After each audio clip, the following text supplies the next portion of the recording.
AmandaLand, AmandaLand, AmandaLand.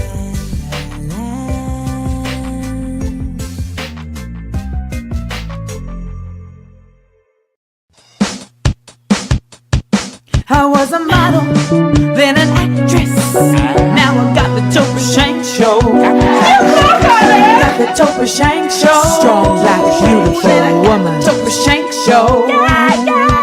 What y'all niggas watching? Topper Shanks. Mother, madre, mami, umi, mame, oma. What's up, ma?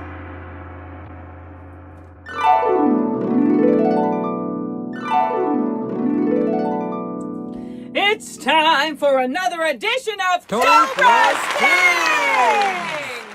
And as you can see, we have got something special for you.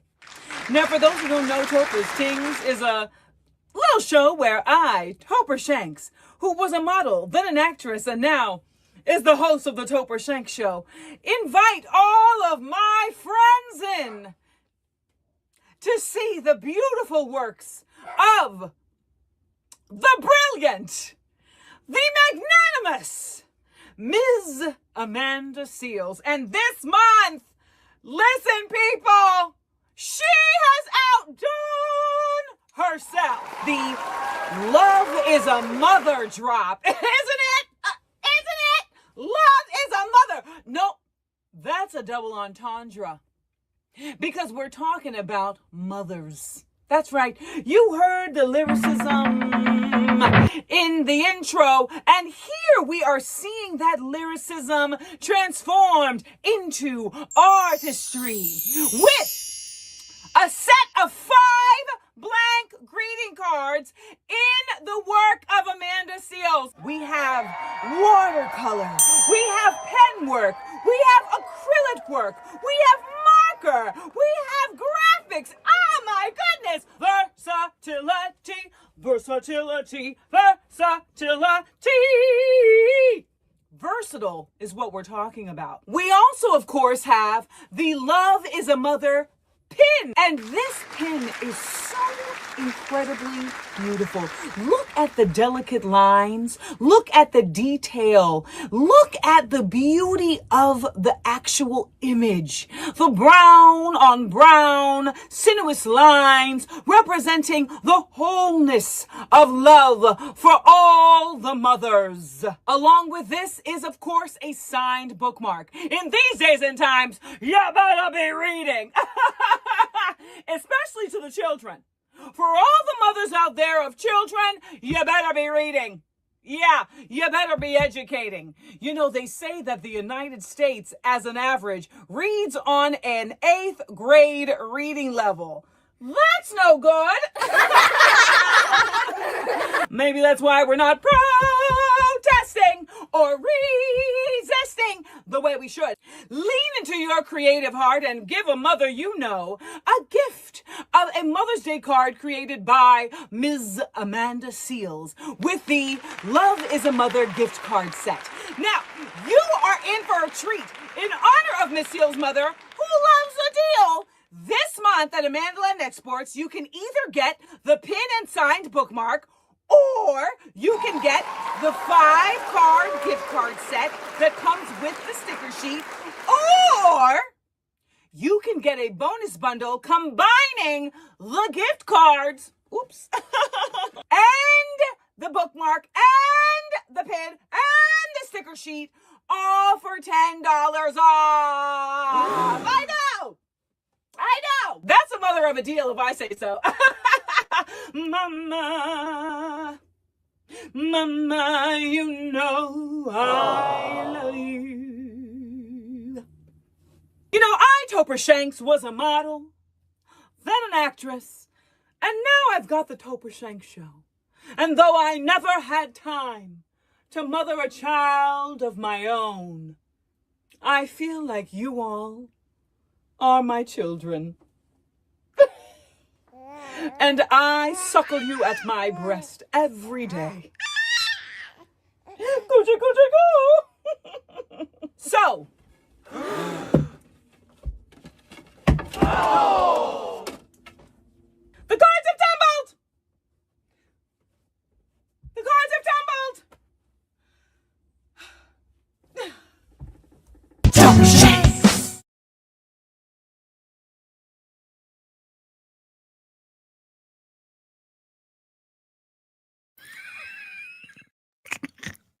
Honestly, some of my best work. I mean, really. Honestly.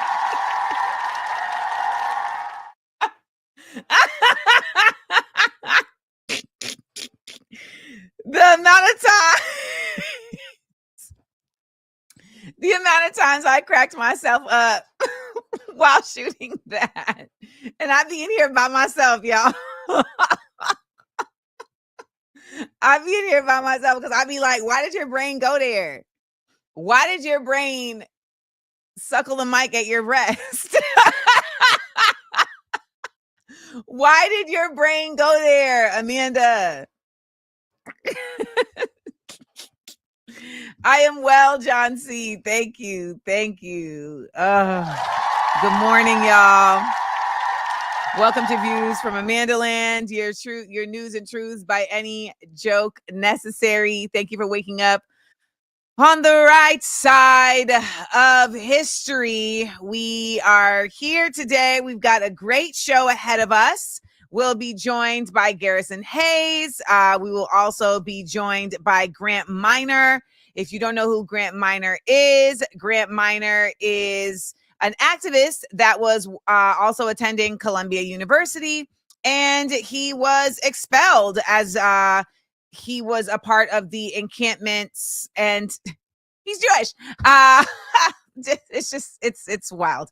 But he is also going to be here talking about the documentary, The Encampments. So really looking forward to that. And really looking forward to, honestly, just getting into our critical thinking exercises today, which is all about the lies.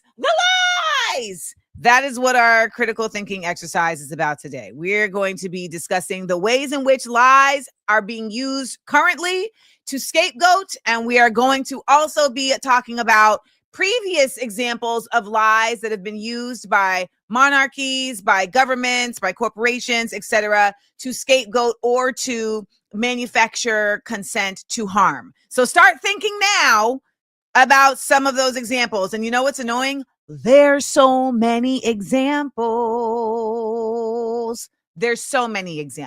It's honestly disguster. Disguster is a word that my friend made up years ago that has never left me. He also made up the word hilarical. Both of these words I consider to be part of the lexicon of Amanda Seales. So we're going to get into that. We're also going to talk about these broads that went to space. And you might be like, why?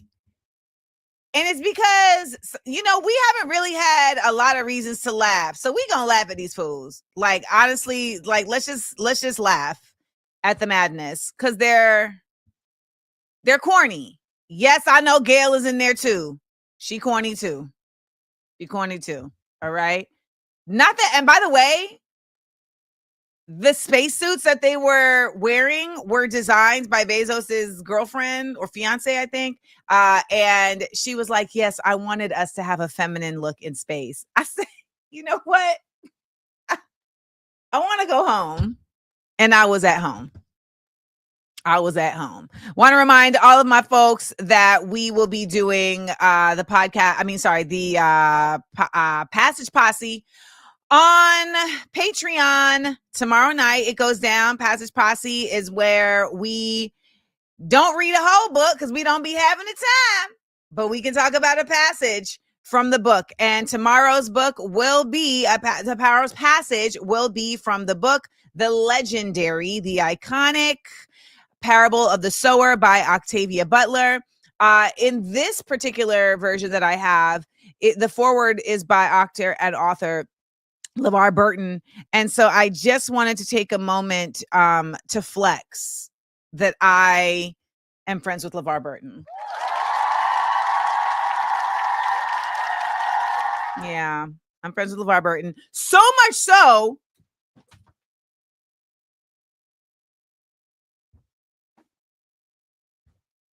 y'all, this is my copy of my box set of Roots, signed by LeVar Burton, that says, Amanda, you I love.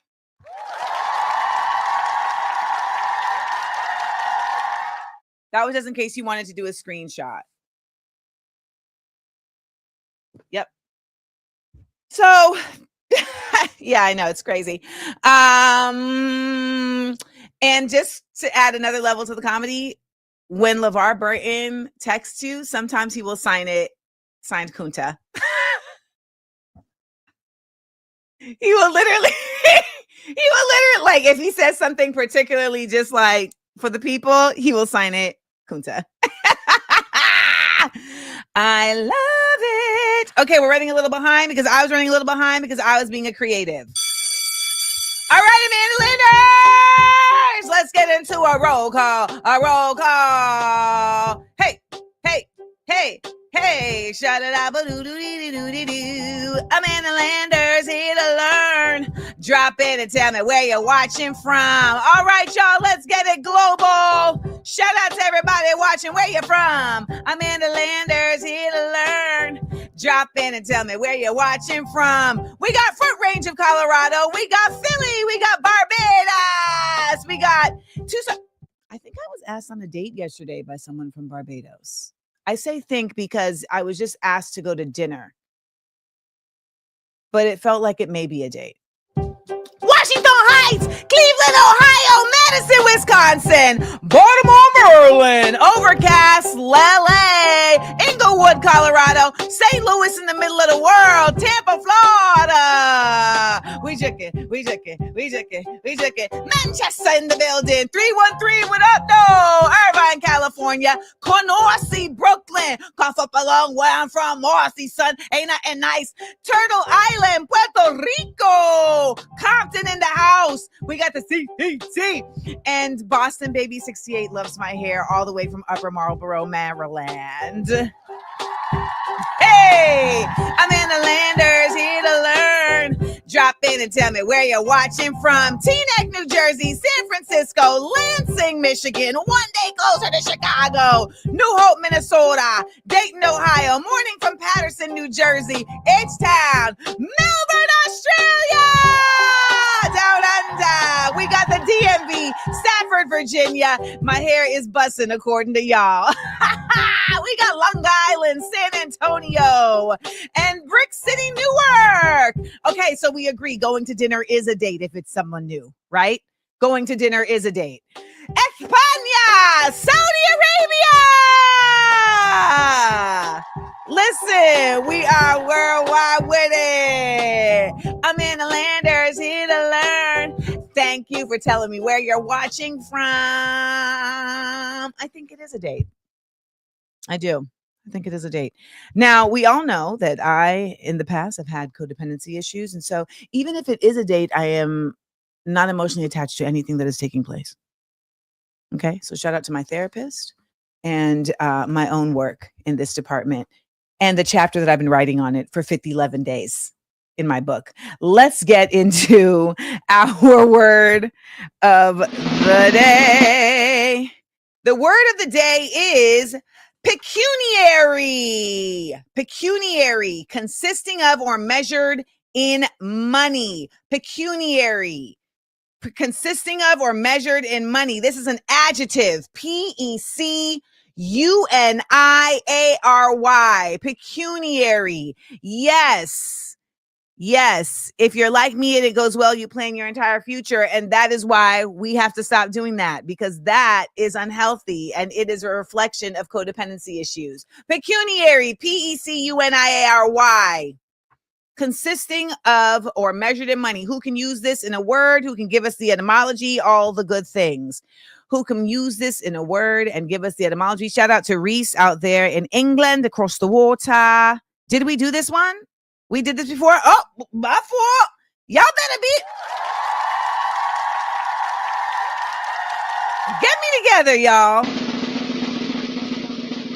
Stratagem. The word is stratagem. stratagem. Stratagem. A scheme to outwit or deceive an opponent. Ha! This is a noun. Stratagem. stratagem as in mother. Stratagem. A scheme to outwit or deceive an opponent. This is a noun. Can anyone use it in a sentence? Can anyone give me an etymology? Let's do it. Not y'all like, we had that last week, teacher. I appreciate this. So Sarah Tibbs says the U.S. government is using stratagem. But who's the opponent? Because I don't know if the scheme is working. Because if the opponent was China, you burnt. Okay. Yeah, burnt. Speaking of which, Brandon says China is showing its stratagem against the U.S. and the orange. That is correct. The show Survivor requires stratagems. Shout to you, John C., for that one. And shout to my friend Sabrina, who won the first season of Survivor. Okay, Donald Trump tried to use, there we go. Donald Trump tried to use stratagem to stronghold China. And China said, we don't care. That's the thing. We don't care. Okay. We don't care. Ross says, Amanda asking us about dinner being a date as a stratagem to ensure healthy relationships. Listen, if you're not growing and knowing, then what are we doing? I'll tell you what we're doing. We're about to get into 60-second headlines with our guest, Garrison Hayes, who is a journalist, an author. He is smart, funny, and black. So let's go ahead and get into it. AmandaLand. 60-second headline. Gonna run down some news right quick. Run it down, mama. Put us on. Good morning, Garrison. Good morning. How are you? I mean, you need to be more specific. I hope this email finds you well in these. Isn't that really hot? Like, that's how I hope this email finds you well in these. It's the COVID email intro. It's stuck around. We never got out of it. These times have remained uncertain since then. So I hope this day finds you well. I hope this day finds you well. Y'all, give it up for Garrison Hayes joining us. Garrison's a journalist, content creator. You see his stuff on the internet. What was the book that you wrote with Jelani? Okay, I wrote, it's kid's right book here. about. I'm not gonna go get it. It's a kid's book about Juneteenth. Go get it. Get it. It's like just out of reach, and it's Can you see it from where you at? Isn't it right behind you? Is that it behind? You can see it. Go get it. Okay, I'm gonna go get it. Go get it. Let me also point out that Garrison's wife is from Grenada.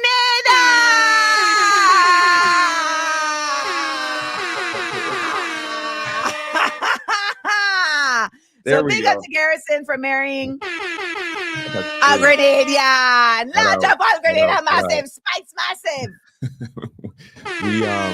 So her mom, my wife's mom is Grenadian. Her dad is from Barbados. So when you said that you had somebody ask you out on a date, I said it's all in the family, baby.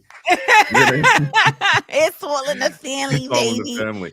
Okay. So we just had Jelani on the show. So talk about your book. That's cool. Okay, yeah, he was on last week. Book about Juneteenth. You guys know that Jelani leads a kid's book about. It's a company that creates these really accessible books on important topics. And they reached out and asked me to write this book about Juneteenth. It's nice and short and accessible. It's best with families.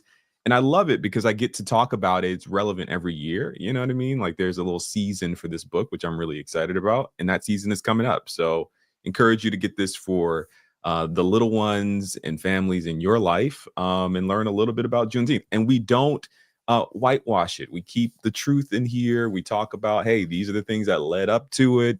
It went away for a time because of racial violence. And so we do it in a way that hopefully gives people a full telling of history, start these kids off right, because they're going to be up against some real propaganda over the next few years, if you know what I mean. Listen, well, that's why our critical thinking exercise today is about the lies, the lies. Yes, the lies. There are many of them. We do a critical thinking exercise every Wednesday where we look at something that's like starts here, but then we really try and expand our critical thinking mindset on things, because that is what they don't want you to do. It's true. So thus we must do the opposite of that. Now, okay, I'm very excited to have you here because I know you're going to have thoughts. All right. Because Garrison be having thoughts on things. That's why he's doing so well in his life as a thinker. I'm not going to pick on you for going to the White House, but just know I didn't like it. You didn't. All right. You didn't like that? I didn't like that.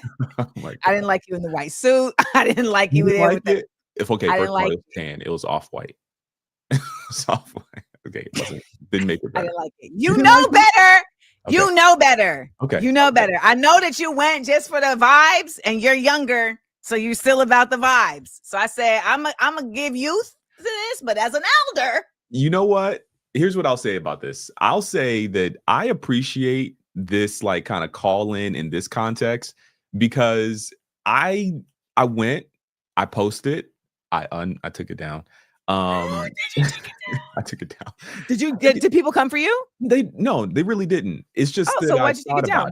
I thought about it a little bit more. And I was like, I just don't know if I I don't know. But here's the thing. You do know. No, you do know. Yeah. Say what you're gonna say. You know, you are overthinker.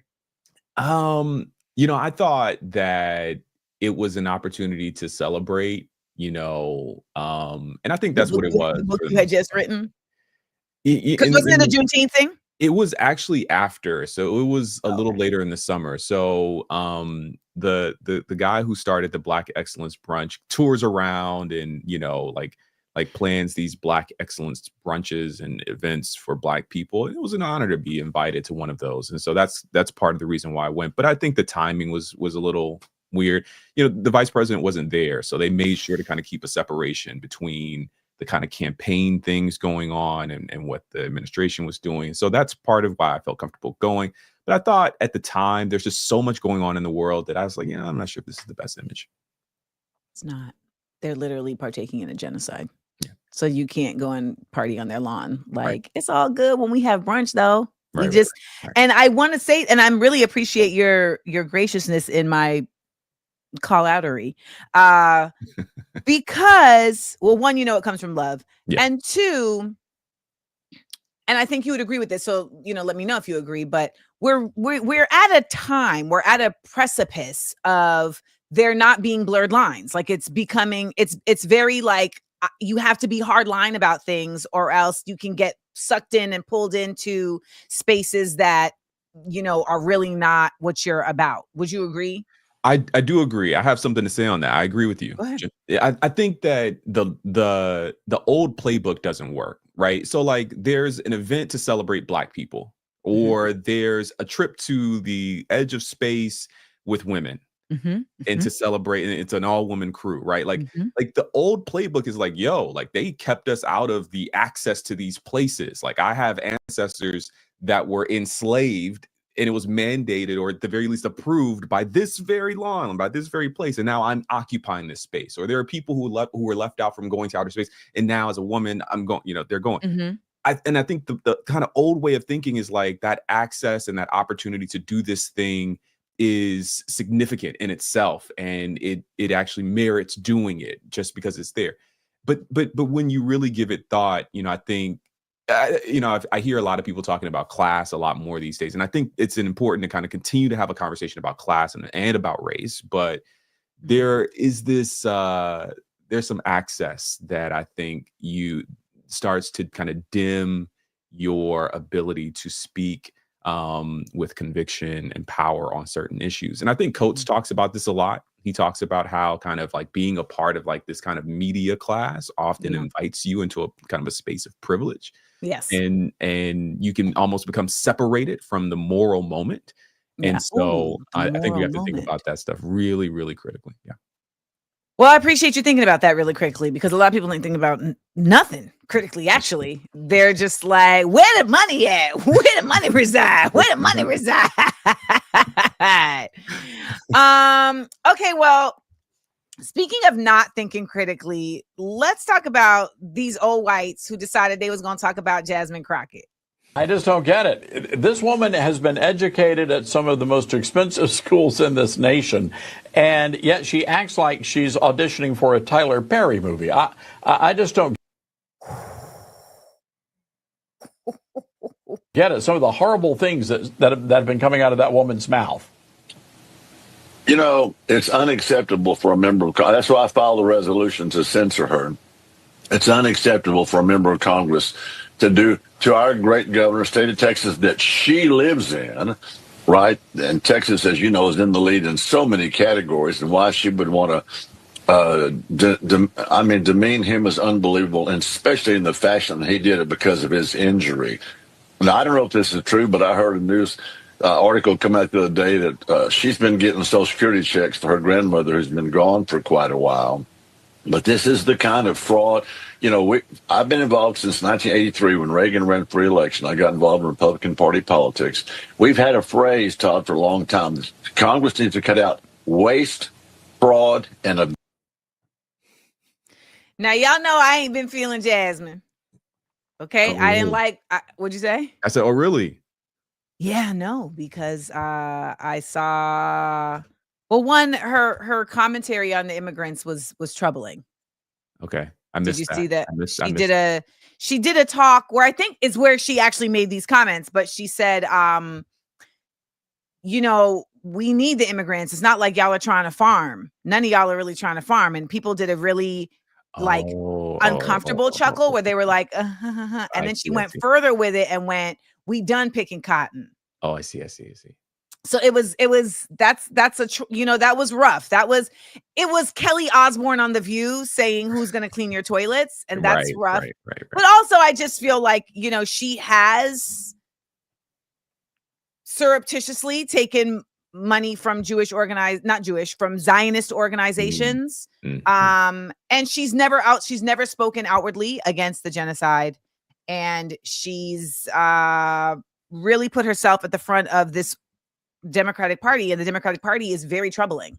Like it's very, very troubling. And then I would say the last thing was that I saw an interview with her where she was asked about her support of sending weapons to Israel, and she was like, yeah, I supported it 3 times. And so she was like standing on business about it. And it was like, dang, like I understand that some people feel like their backs are against the wall, but it's the business stance that makes it a bit more difficult to really support and get behind. Nonetheless, keep her name out your mouth. That's funny. I miss some of those things that you've mentioned. I know that she's gotten a lot of blowback for being kind of, you know, she's funny. I don't know if you think, I think she says funny things. Though, I know her. She is a funny person. She's a funny She's not person. just doing that on TV. Like she's funny. She's funny. And so she says these things that, you know, I know comedians like yourself, others who like say things and it's always like, I said that because it would be funny. And now I'm having to kind of like walk it. Right. I'm having to walk it back. I got to walk it back. Well, this is what she said. She said, y'all know we got Governor Hot Wheels down there. This is in California. She said, come on now. The only thing about him is that he's a hot ass mess. I know. So that's funny. It's actually funny. Is it maybe a little ableist, which people have been calling her out for that for a minute? Here's the thing. At some point, Garrison, if you're the devil, we're still applying ableism to you. Right. That's funny. See, that's funny. That's funny. That's funny. If they clip this, you be in hot water. That's funny. It's funny. But I do think like the thing when I saw that clip, this is what I'll say to you, Amanda. When I saw that clip, there are things about that guy's physical appearance that stood out to me immediately that I had things to say about. But then I thought to myself, there might be someone in the audience who has similar elements that they mirror some of the physical things about him that I would maybe want to make fun of. And that would suck. It would suck to say that about someone, you know what I mean, who isn't trying to say basically slightly veiled racist things about someone in Congress.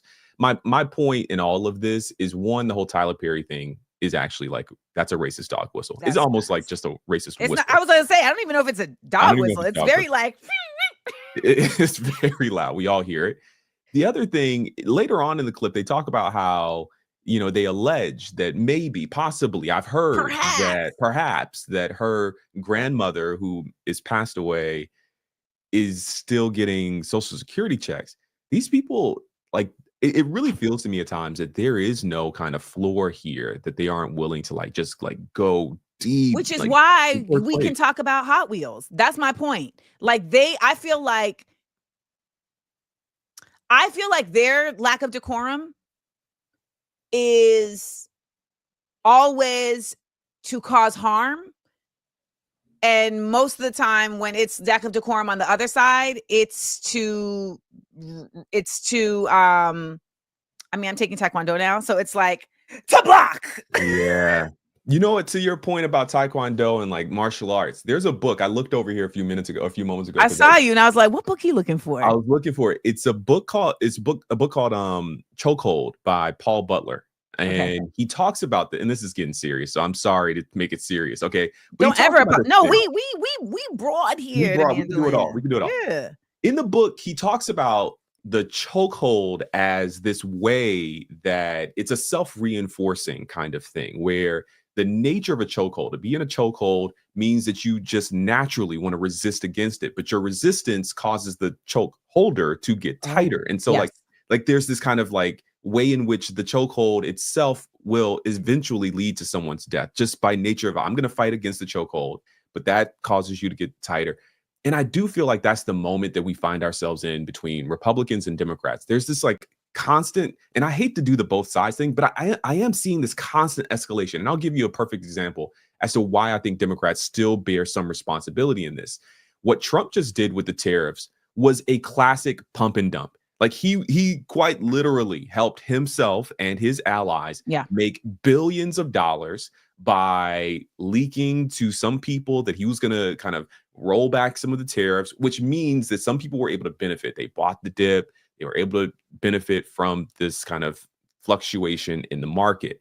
Well, you can't really say, if you're a Democrat, you can't really criticize them with any real like authority, because Nancy Pelosi's been kind of doing the same thing for quite some time. Like Democrats have been doing this. Yes. And so now you're in a situation where you're both kind of reinforcing this kind of back and forth. There's this kind of self-reinforcing kind of, you know, loop of trash that's all kind of happening at the same time.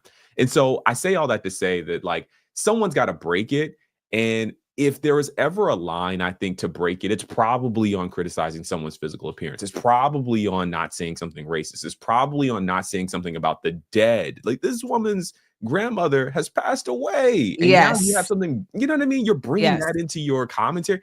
That's off limits. And someone has to like make the decision to be off, to like step away from the things that are off limits. Well, I will tell you that I am not that person.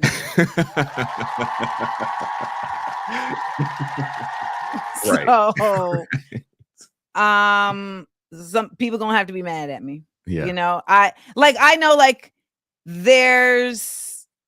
I was telling the AmandaLanders yesterday, like, as a Caribbean person, ask your wife this. Okay. As a Caribbean person, once you come for me, there are no limits. So like, don't come for me with a lazy eye, because now the lazy eye is involved. Right. Anything that you exist in is involved.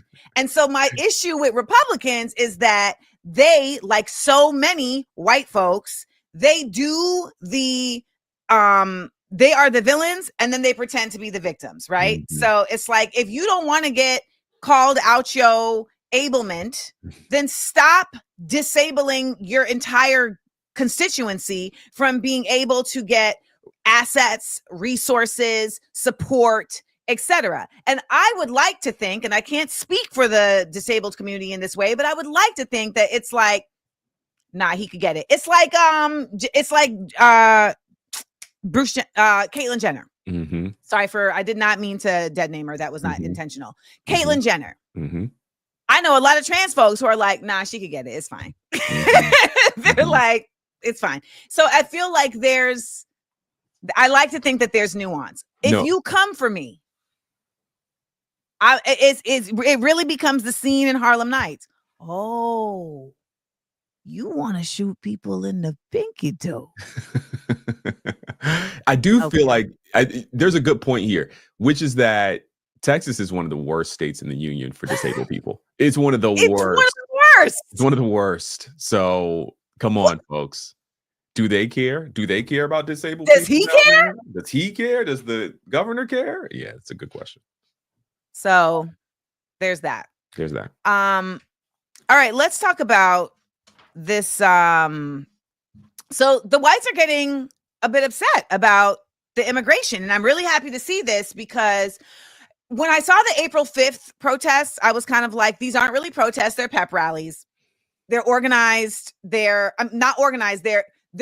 They are organized opposition, right? So it's very, we're going to keep it cute. It's on a Saturday. It's during afternoon brunch hours. It's very that. And we know that they were organized by Democrats. We know that it was not by any means a level of resistance that actually would have caused disturbance, which is the whole point of resistance, by the way. Right. Now, there was something to be said for like, we're trying to get people's like energy up and morale.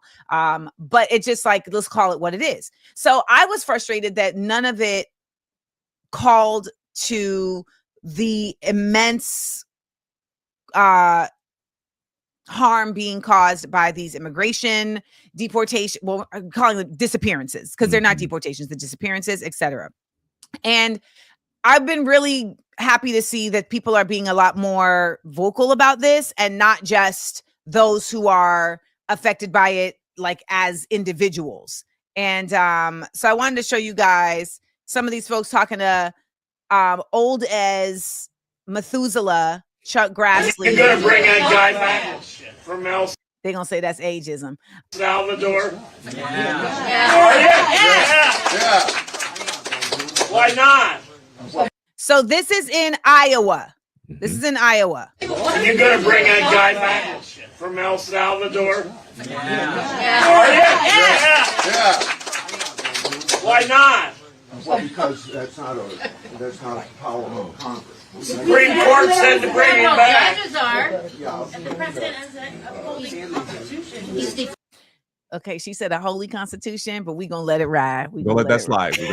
Because her heart was in the right place, though. Her heart was in the right place. You're on the Judiciary Committee.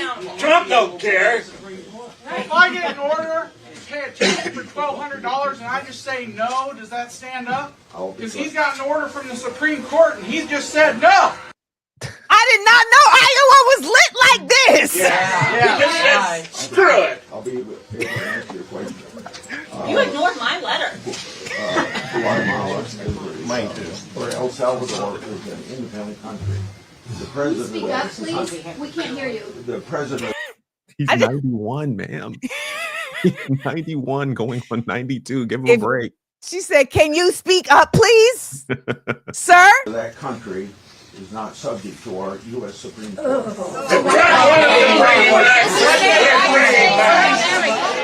I'm pissed. We're paying him to keep him down there. We don't have to pay him.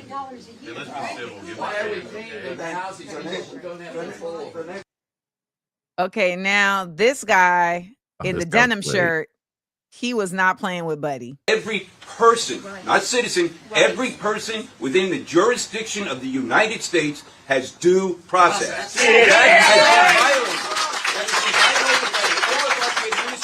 And we would like to know what you, as the people, the Congress, who are supposed to rein in this dictator, what are you going to do about it? These people have been sentenced to life imprisonment in a foreign country with no due process. Our government cannot do anything. Why won't you do your job, Senator? Yeah. Get it, fine. Obeying the Supreme Court. Trump's not obeying the Supreme Court. He just ignores them. Yeah, screw it. Whoever is saying off mic, yeah, screw it, is like, That is so funny. It's like that's It feels like a South Park. It's like a sound effect. Like I want it on a board where I go, yeah, screw it. Like it's You so should good. never said that. I'm about to put that on my board. Put it on the board. Put it on the board. These are listen, this is high quality whites right here. All right.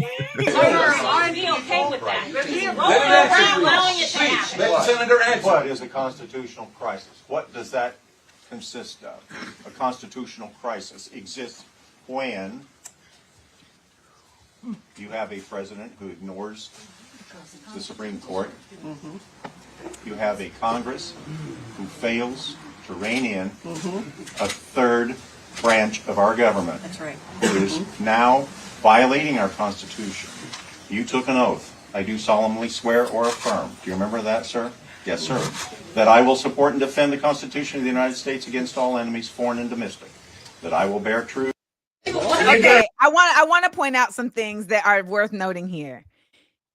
I don't know what was on his red hat because sometimes the red hat is right. But when he pulled out, this was your oath. He didn't bring it up on the phone, y'all. Right. He had a piece of paper. No, it was a piece of paper in his hand. Yes, and that's old school. The other part of this that I find really impressive, though, is that they really stayed on topic. It really. It did not divert. They was like, no, but back to this. Yeah. And I was waiting for them to bring it back to them. Right. Like, these are the things, like, what about us? Right. Screw it. It's really good. The thing that I like about it is like, I actually think this is Iowa politics. The reason why the Iowa caucuses are always so interesting is that it could kind of go in either way. Like it could kind of swing. Like, I mean, they're a little bit more entrenched as a red state today. But for most of American history, Iowa was kind of, at least modern American history, Iowa is kind of this really kind of swingy, you get the caucuses, people in one room, kind of like figuring it out and moving physically from one location to the other. And so these are like highly engaged kind of political thinkers. And so it makes sense that a place like Iowa would have folks who are quoting back to you, like this is your oath of office. They like know exactly how this kind of three branches of government works and like what a constitutional crisis really is. It kind of makes sense.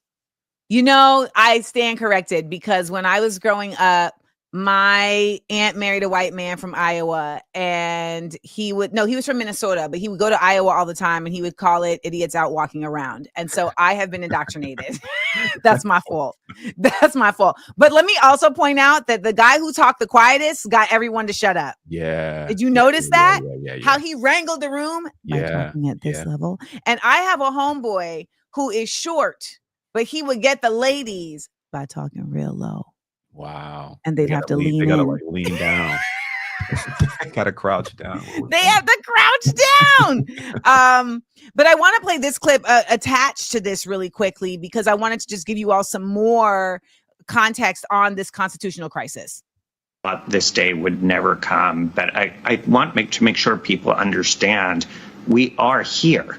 Everyone's, at least I have tried to say, we're not yet in that constitutional crisis. That is what is going on right now. I mean, this really is the Rubicon that I was hoping we would never, ever get to, but that Judge Ludig correctly said this was going to happen, and it has. This is where we are. It is now going to be up to the Supreme Court to actually show some steel and backbone to find that this is in violation of their order and take as drastic steps as they can. And ideally, again, unanimously about what is happening here, or we really won't have a country left. Agree, disagree, alarmist? What do you think? No. I don't think it's alarmist at all. I've been thinking a lot about how I try to avoid the alarmism because I think people kind of get a little, desensitized to it. Yeah. But this is the craziest moment, I think, maybe it's certainly in modern American history. Absolutely. But the unfortunate part is that so much of our media is captured that they will never, like a Fox News, which for better and certainly for worse, they are the biggest kind of source of news for so many Americans. They reach more Americans, their narrative, their way of framing things. And then that framing thing is actually very important because they frame the news even for like an MSNBC. MSNBC is almost always playing catch up to what Fox News is saying and the framing that they've already put on the story. And so right-wing news and the right-wing media ecosystem is so vast and so broad that there is there's like a really low level of awareness that this is even happening. Point in case, last night I spent quite a bit of time scrolling through conservative media on Twitter and on Facebook, and I'm reading the comments, and they're all like, this person, talking about Abrego Garcia, this person is a terrorist, and the Democrats just want your streets to be overrun with criminals. And they're like really like they've really locked in on the framing that Trump and the right-wing media has put on this person who's never been found to have committed a crime. Like it's actually amazing to me that this is a person who verifiably has not been convicted of a crime. Nope. And yet he is labeled a terrorist and a criminal by the president, and therefore there are millions of people in America who just uncritically accept that as fact, and that is the predominant narrative. And so I think it's hard for us on this side of the media kind of bubble to say like, oh, like how in the world could anyone see that and not know that we are literally living in the middle of a constitutional crisis where our three co-equal branches of government have completely deteriorated their checks and balances. How could that even be? How could most Americans not know? And yet when you go to the other side, it makes perfect sense how they don't know. They are being told that Donald Trump is cleaning up the streets. He's getting rid of these terrorists, these illegals, these invaders. And that's what they believe. That's what so many Americans believe. And it's unbelievable. Well, I think there's also just the reality that they have been very effectively indoctrinated to not care about the three branches of government, right? Like that's what the whole effort of the last 8 years has been, which is to put all of their power and pride and trust into this one individual and building for a fascist state. I mean, they are following the fascism playbook, which says this is the person that's going to save you from the boogeyman. And so they just keep creating new boogeymen. And to be perfectly frank, and I know people are going to be mad at me for saying this, but we were already going down a crisis road when they put Kamala in without any level of primary, any level of like there was no what's the word I'm looking for? They didn't have any, the people had no choice. Right. And even when Biden was just kind of like, okay, we're going to make him now the income, like we never had an option. No one wanted Biden to really run again, like not in large numbers. No. And they were just like, no, this is what it is. And then they did it all over again with Kamala. Yeah. And so there was already a fascist energy happening from the top annals of government that I think a lot of people were not caring about because they were only worried about their safety. So in being objective, them people over there are doing the exact same thing that we were doing. They're like, it's fine because it's for our safety. Yeah, I definitely think that there are a couple of things kind of at play. One, I agree with you that the timing of Biden dropping out and then kind of just giving the endorsement, there have been these reports that Barack Obama was working behind the scenes to kind of stop Joe Biden from doing the kind of endorsement thing, like hey, let's go to a contested convention. Yes. We can whip all the votes beforehand if we need to, but at the very least, let's at least do the optics need to be that there was some process, right? And I think, hindsight is like 2020, right? But I do think that probably would have been a more favorable outcome for that already unfavorable process. And so maybe some vindication for Barack Obama in this moment after he kind of got dragged. But what I will say is Barack Obama was dropping bombs like every single day, and he also created the cages at the border. But continue. Okay, so let the record reflect. The record must reflect. But what I will say about the moment that we're living in, I actually think that we're kind of in this anti-incumbency moment that we've been kind of talking about. But I don't know if we've really processed what that means. I think that the American people are so poor and are priced out of so many things that are quote unquote the American dream that they will look to anyone who says that they can fix it, right? And the person who can most confidently say that I can fix it will probably win. I think in 2028, if we have elections, which is it's actually in this very moment a big if, but if we have elections in 2028, they'll elect Democrats. No doubt. I have no doubt in my mind. You can put whoever you want up, they will likely elect the Democrat if it's free and fair. And that is because they're going to say, well, the person who is currently in office didn't fix my material conditions. I'm still broke. I'm still poor. I'm still struggling to make ends meet. I'm still pinching pennies. I still don't have prospects for my future. I still feel like things were probably better in the past than they are going to be in the future. And so we're going to choose the other person who can fix it. And then in 2034 or 2032, whatever, 4 years later, they'll probably pick the Republican. And I think we're going to go on this kind of swing back and forth because none of that's going to happen. You don't think we're going to have elections? No. You think we really are done? You think the country is over? I think if we do have elections, they'll be rigged. It'll all be just the same way that the last election was rigged. Do you think it'll be Trump again? Yes. You think he's going to remain in office after 2028?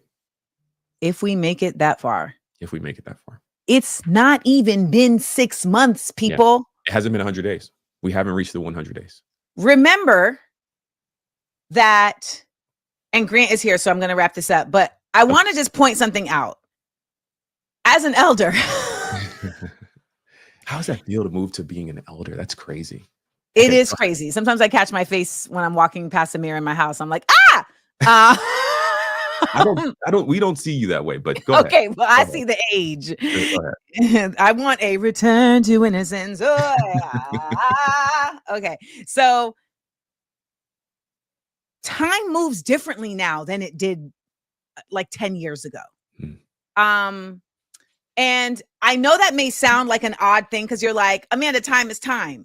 But what I mean by that is that the internet and technology have created a sense of expediency that I did not exist when I was growing up.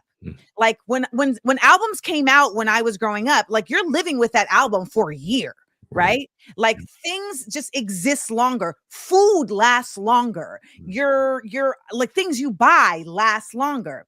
And that is really just a demarcation of how not only do things like not last longer because they don't want them to, but literally our society, like it's just like moving so much faster. So like what we're witnessing right now, and don't get me wrong, it is replicatory of what took place when the Third Reich came into power. But like people are moving faster towards things than they did in the past. And it's not necessarily good all the time or bad all the time, but I would venture to say that what may have taken 4 years 10 years ago is not going to take 4 years. And I'm going to play a clip later on today of this Chinese man basically saying, y'all Americans played yourself because you let America and China play you for the last how many years? You don't need tariffs. You need a revolution. And it's really going to be a matter of how quickly do people understand the concept of what a revolution looks like within this context. And that is going to determine what the next 4 years ends up being. And when I see the whites in Iowa talking like that about people that are not even American, that feels like a glimmer, just a glim, but a glimmer of hope to say, okay, maybe we're not as dumb because we don't need everybody. You need the smart ones. And my frustration, Garrison, has been that so many of the smart ones haven't been on it. You know, so many of the smart ones are still like, well, if you had voted for Kamala, shut up. That's done. We are here. Shut up. So let's get in gear. Let's know what our role is in mutual aid and community and education, because you talking about 4 years, baby. Who knows if we're going to have a midterm? I know. But Cory Booker's campaigning. So we were going to talk about these broads in the spaceship, but it's not worth it because you gave us so much more information anyway about many more important things. And I appreciate you. Garrison, you're always welcome back. Y'all know I like Garrison so much, y'all. Y'all know I don't really like people. Let's go. I made it to the life. You made my top 8. You made my top 8. Yeah. You know, I don't really, that's the great part of having the show. I can just have people on I like. But, that's amazing. But thank you so much. Where can people get more Garrison in their lives. Thank you. Okay, so I am building my Substack right now. It's my newsletter. So you can find me on Substack. You can also find me on Instagram. My name is Garrison Hayes. And so you can find me there. And there's a link to my Substack in my bio. But on Substack, I'm also garrisonhayes.substack.com. Find me, keep up with me. I appreciate you all. And I appreciate you, Amanda. Thank you always. And tell your Grenadian Bajan wife I said, big up. I will. She's in the other room. I'll tell her right now. Okay, bye. Oh, that was fabulous. Thank you so much. All right, we are going to go right into our ambassador of the week. AmandaLand. Ambassador of the week. Our distinguished guest. Here they come, yo. Here they come. Here they come, yo. Here they come. All right, y'all. We're about to bring to the stage Grant Minor, who was president of the Student Workers of Columbia, UAW 2710, and a PhD student. This is not a silly person. Okay. Well, no, he might be silly, but he's not a dumb person because I'm silly and I'm not a dummy. And I got connected to I have Garrison in my mind. I got connected to Grant via reaching out to the people that put together the Encampments film, Watermelon Studios. And the Encampments is a film that is available now to watch, to go see, because I want you all to make sure that you are supporting it. And it speaks to the story of Mahmoud Khalil, as well as the Columbia University students who began the encampments in support of divesting from Columbia. Please bring Grant Minor to the stage. Grant, how are you? I'm doing all right. I guess you made me think. I was like, am I a silly person? I was like, yeah, I'll be silly. You know, I love the intro. And now I'm feeling it. So I'll now you're feeling it? Okay. I'm so happy to have you here. All right. Thank you for asking. That was a real how are you, by the way. So I'm glad you responded that way. That wasn't just like a how are you? So we're getting into the show. No. So before we get into the film, The Encampments, basically, I don't want to reiterate every interview that you do, because I know you've done all the interviews now. You've done the Democracy Nows, you've done the Sateos, and they're like, so tell us about your work in the encampments. What I want to know is, as a fellow Columbia person, what, if anything, surprised you about Columbia University's response to this? Like when you were deciding to go to Columbia, did it ever occur to you that they could go left like this? And did it ever occur to you that you will go in like this? Well, I would describe it as going right, not going left. Fair. But yeah. Fair. Touche. No, you know, I had I've been at Columbia for 5 years, you know, when I got expelled, pretty much 5 years, because I started there in 2020 in the PhD program. And what program were you in for PhD? English and Complit, comparative literature. And so, no, I would say I would, if you had asked me in 2020, I would not have expected it. And, you know, if I had known, maybe I would have chosen somewhere else to go. Would have gone to our fine city university here in New York instead of Columbia. City University. Doesn't pay taxes. Fair. Like, I'm going to apply for my PhD at the Graduate Center. Yeah, do that. And, you know, but the more you spend time there, and, you know, I've been a labor organizer for a while there, and, you know, as well as just like doing other organizing work around the cities, like you realize like how much in contradiction like this institution is with New York, as much as they like to say, like, you know, we're part of the community, we're trying to invite the community in. You're like, no, like, you know, there's these big iron gates and they're there for a reason. And that politics really, you know, seeps into everything that the university does, including its approach to students who are protesting for Palestine. I remember when I was in GSAS and I was in IRIS, the Institute for Research in African American Studies. I was with Dr. Marable, and I just remember he would point out the window and be like, this is the widest street in New York. That is the projects right there out the window. And we'd be like, yeah. And he would always, for us, frame like, we're here to learn the present to change the future. Like, that's why we're here in this building in Skirmahorn, you know, and talking about African-American history. And when I see what's going on at Columbia, I'm just like, when did, and I've talked to professors about this too. It's like, when did the college and its students become the least most important part of this whole setup? Like that seems to me to be the whole bottom line. And it reminded me scarily of Kent State, of just a willingness to discard the students. Do you feel, or did you get the impression that that was something that all students felt, or maybe just within the encampments?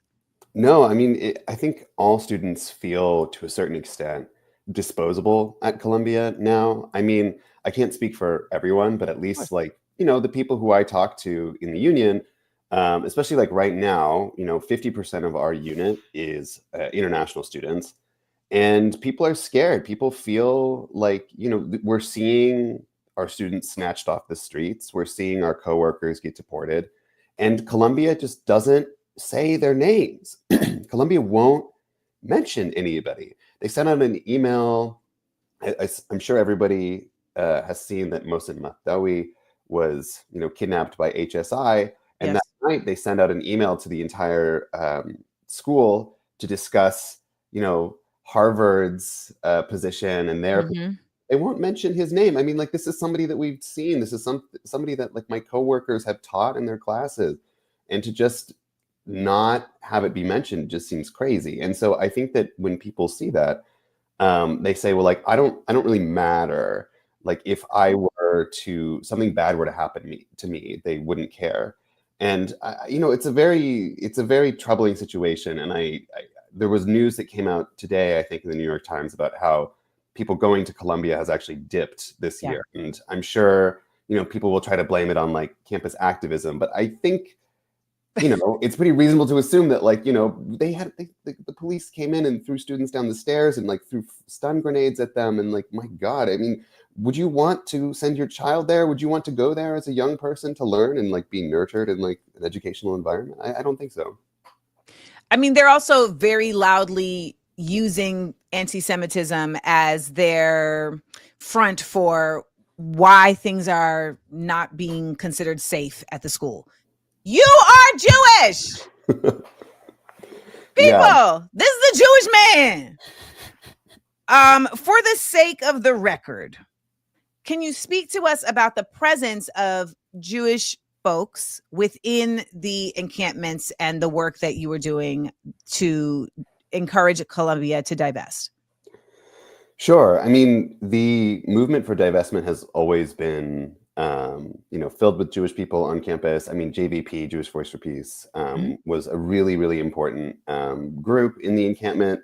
And, you know, I was there primarily as like, you know, a union member, and not necessarily like as a Jewish person, but like it, you know, it does inform a lot of activism I do. And it's an important part of my background and my culture. And, you know, it's just the gap between what people show in the media and what people were actually experiencing on the ground is just completely, it's so huge, which is why I think that the film does a really good job of sort of exploding that. I mean, you see in the movie that there's like a Passover Seder happening, there's prayers happening. And so like, what sort of anti-Semitic environment would allow that to happen? And, you know, this isn't actually, but I'm happy to put it out there because I'm sure they don't necessarily want this on the record, is that like Jewish studies professors who were part of the task force on anti-Semitism were actually coming into the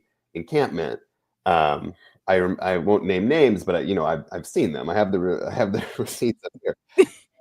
You know, that doesn't wind up on their report that is now being used by Congress to attack our students. The fact that these professors who are in charge of fighting anti-Semitism on our campus were there and nothing terrible happened to them. But, you know, feel free. Oh, you're saying like these were professors that were against the encampments. that weren't in support of them. I won't say against, but that weren't a part of them. How about that? No, these were professors that were probably on the edge and were, slightly against them. But they came, they saw, they left unscathed, unapproached, unharassed. Yes. In fact, in one professor actually, props to her, actually did participate in the on-campus or in the encampment, Passover activities. But again, would have liked to see that in the report. Okay, so just for the sake of, kind of not I don't want to say dumbing it down, but just giving people a consciousness, because I think unless you've gone to a university that has higher phases, you may not understand the dynamics. As a PhD student, where does your role in the encampments, in the work that was being done, where does your role take place counter to, let's say, an undergrad student? How is your positioning different there? If at all. Well, I mean, as a PhD student, I mean, I teach and I do research, and so that's a bit of a complicated relationship. But I think that one thing that was beautiful about the encampments is that it let these sort of hierarchies disappear to a certain extent. I mean, obviously, there's always going to be differences. Some folks are a little older, more experienced, and some folks are a little younger. But really, it helped everybody sort of come together in a way that I really liked. I mean, professors would teach there, professors would come by, graduate would teach at the encampments? Yes, sometimes there were class visits. I remember somebody in my department brought his class to see the encampments because they were studying, something related to that.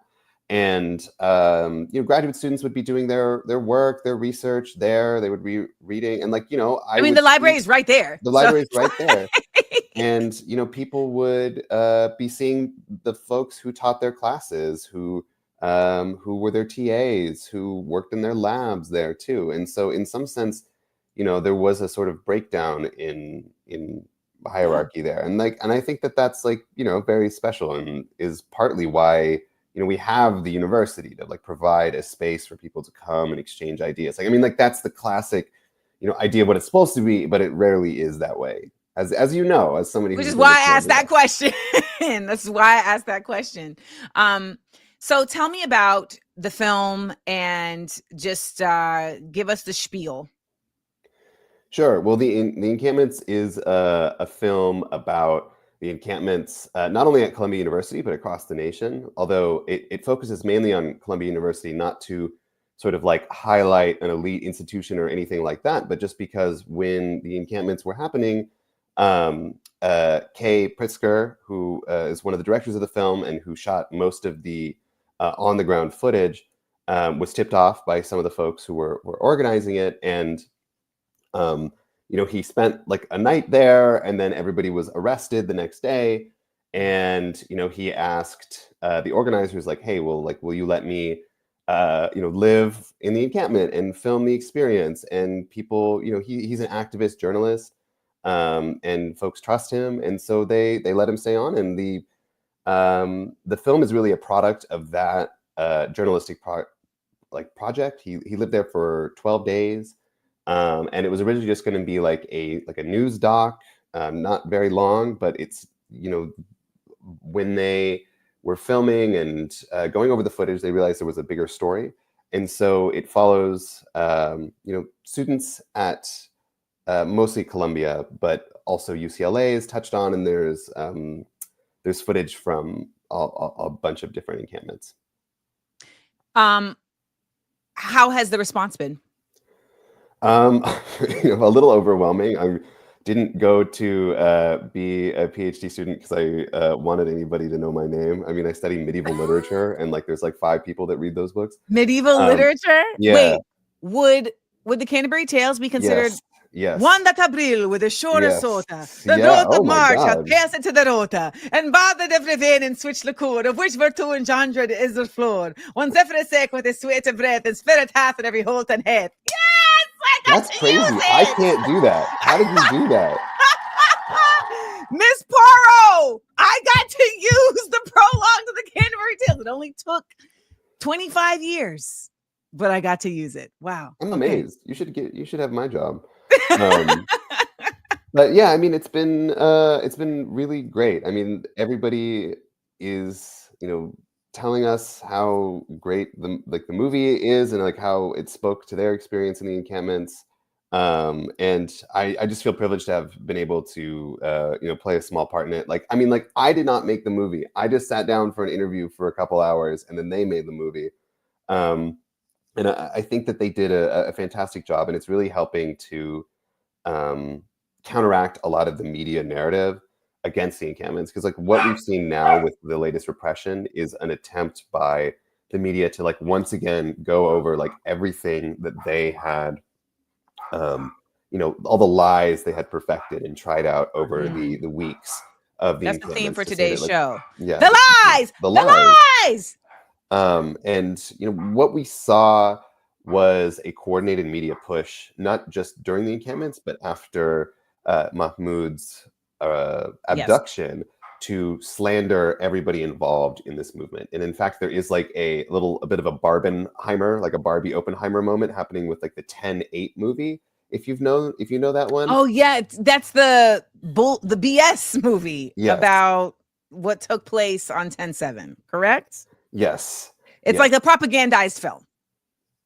Shout out to local 2325. I see the comments on the screen. That's cool. Thank you for listening, Union sibling.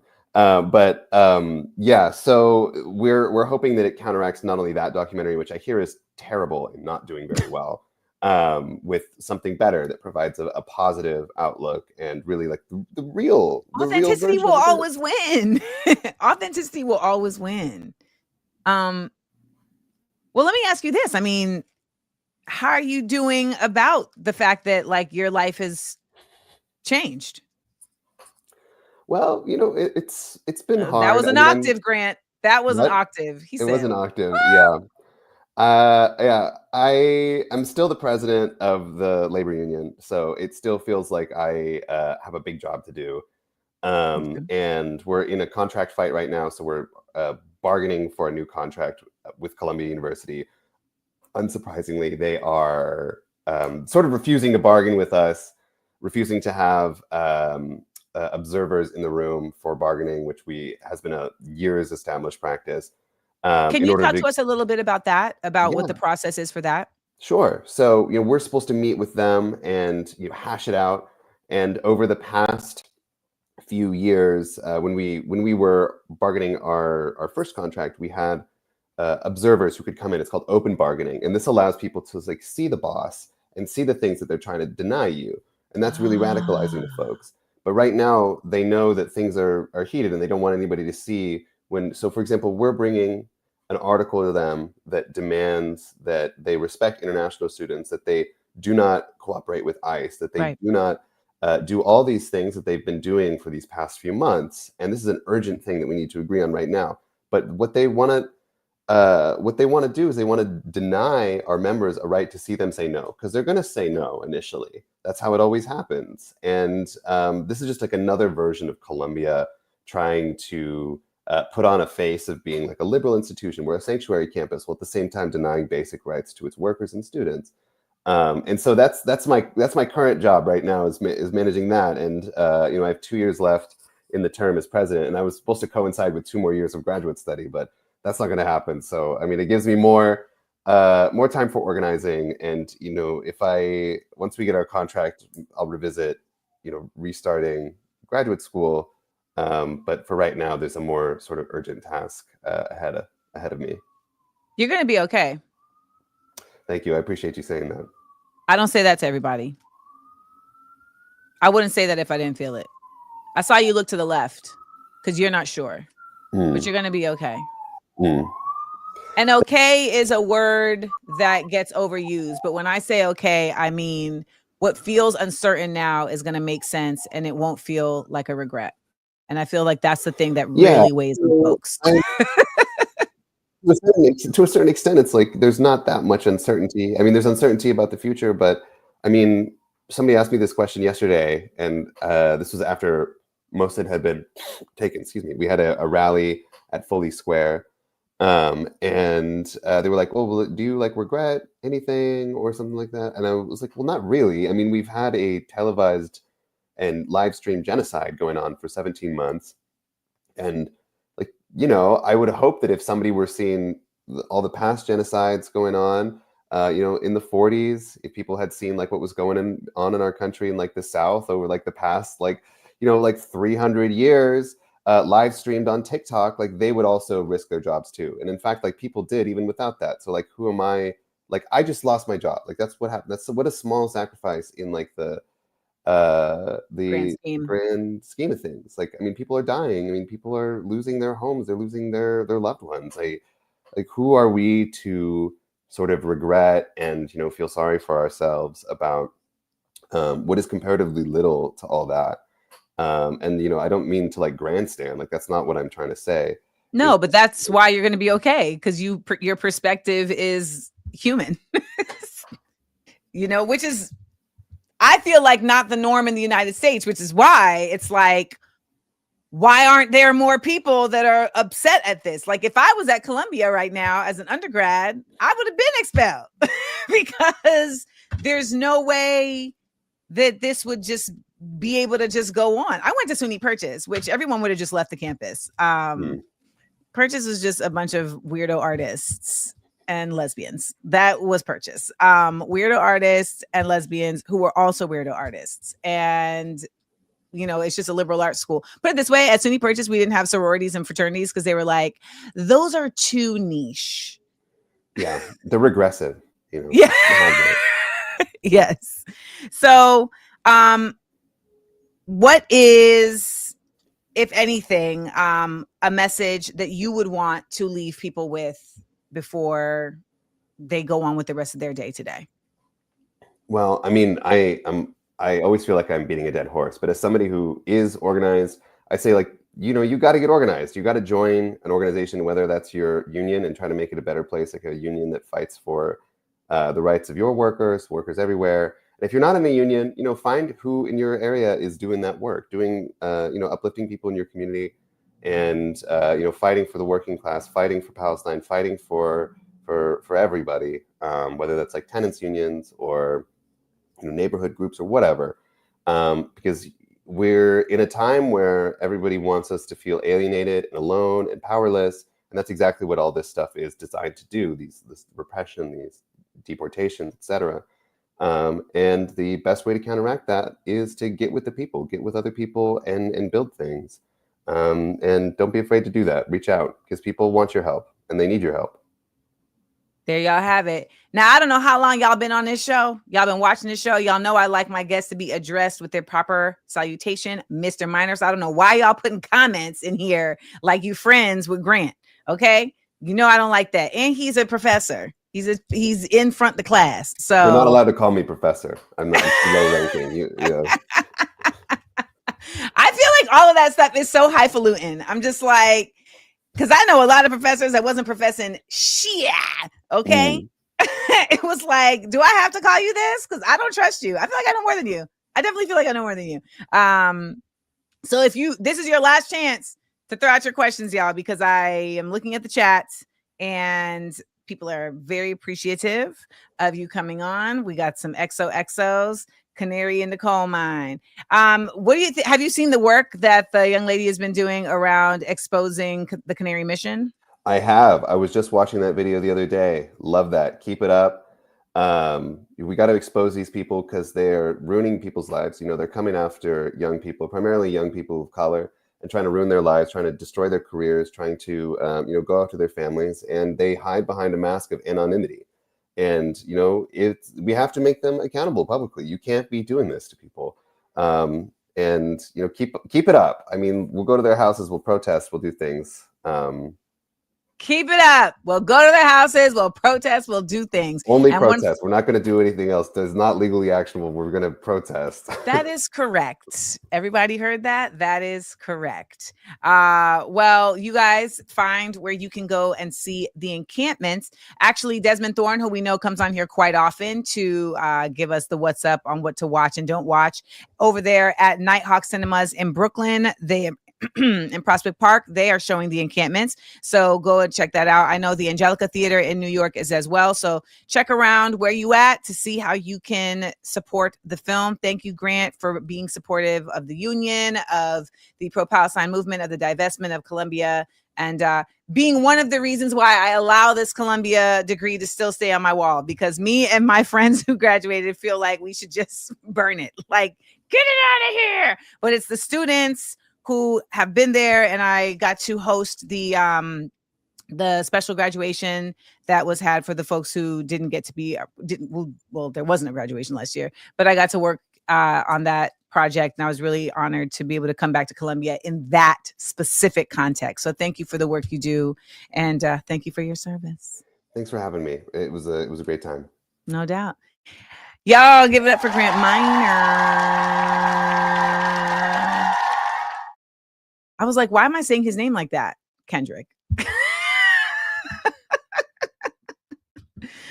Kendrick. Well, we are in the midst of hour and a half of the show. If you are just joining us, welcome to Views from AmandaLand, your news and truths by any joke necessary. We are here on this lovely day talking about many a thing, actually. And you know what? We have already had two guests on the show. We had Garrison Hayes, who gave us a great 60-second headlines, and we had Grant Minor just join us. And I got to tell you, I just really love that we're creating a space where people feel like it's valuable to come. And I know, like, we're in a world where it's all about like views and how much exposure, etc. But what I feel like we build here at Views for AmandaLand is a show that is, and a space that is really quality over quantity. So thank you guys, AmandaLanders, for bringing in your, not even your 2 cent, your 25-cent thoughts into the conversation. When we come back, I will get into our critical thinking exercise of the week. But first, check out the latest Small Doses episode, Side Effects of Brotherhood as Community, with Rasu Jelani and Daoud Abeid. Society conditions us to forsake ourselves very young. So we have to, you know what I'm saying? The spiritual work offers you to go somewhere you haven't gone in a long time, and we realize how we've compromised ourselves for so many years, and that's not easy to do. You know what I'm saying? To realize people have been playing themselves. People have been agreeing to enslave themselves. People have been oppressing themselves. People have created all these identities due to fear. And like when you're trying to present as strong, to go there, that's not an easy place for people to go. So then how has it been with brothers in terms of getting them over that hump? Modeling. That's a complex question. Yeah, everyone has their own pace, different levels of breakthroughs, and a lot of it comes from all the work we do. We model it. Anytime we hold, we have a discussion, we talk about a topic, we pull from our own stories and experience of where we've had breakdowns and breakthroughs around that thing, and we share it very honestly and openly.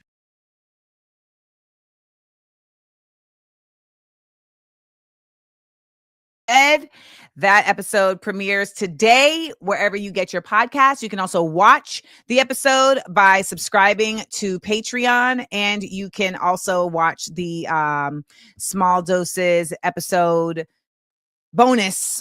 We do like a bonus section. And also, if you didn't know, we do a Small Doses bonus episode every Sunday.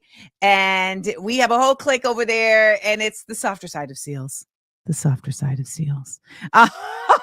So if you want to find yourself in a community of folks that are consistent. I mean, it's really like we've established that we meet on Sunday nights. So that's really dope. And yes, it was healing to hear men talk like that, Jessica Ramsey. I've known those brothers for a really, really long time as acquaintances, and we've gotten, closer since I moved back to New York.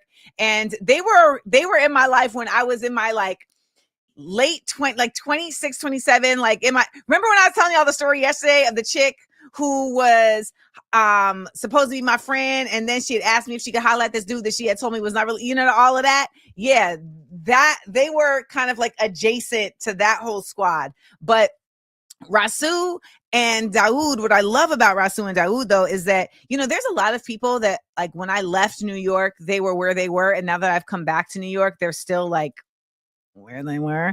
And they, along with Mahogany Brown, who was on last week's episode of Small Doses, have just continued to expand and elevate and empower and enrich in such a multitude of ways. And it really is beautiful to come back into a space with people who were there when I was there, and then I left and did the same thing, and I came back, and like we're all on the same wave. So shout out to those brothers and the work they're doing. Also shout out to Rasu, because Rasu was how we were able to do What Would the Ancestors Say at the Billie Holiday Theater in Brooklyn. So that was really super helpful. And the brothers in my life really came through to let me be able to get What Would the Ancestors Say up and running. Shout out to Reese, who said, as a man, I think it's so crucial for us to be emotionally open and receptive, because the indoctrinated societal enforcement of masculinity is killing more men than it helps. Healing is the goal. Reese, you're from Manchester, right? I really just need to start working on my Manchester accent. Reese, are you from Manchester or Birmingham? I can never remember, but I need to work on my northern accent, and that's what I'm going to start working on. As if I have time, I would like to. You're from London? Oh, okay. Well, then I'm not too far off. Because a Manchester accent is a whole other thing. A Scouse accent is a whole other thing. A Liverpool accent is a whole other thing. So I definitely feel better now. Okay. Are you guys ready for us to get into our critical thinking exercise of the week? Because I am. Let's get dangerous. AmandaLand. Let's get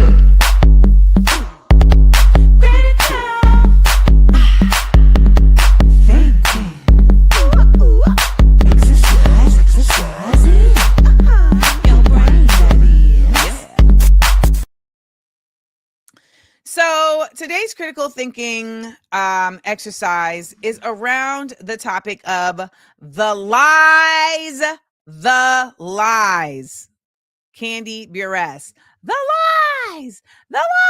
lies. So we find ourselves in the throes of a hyper extreme time.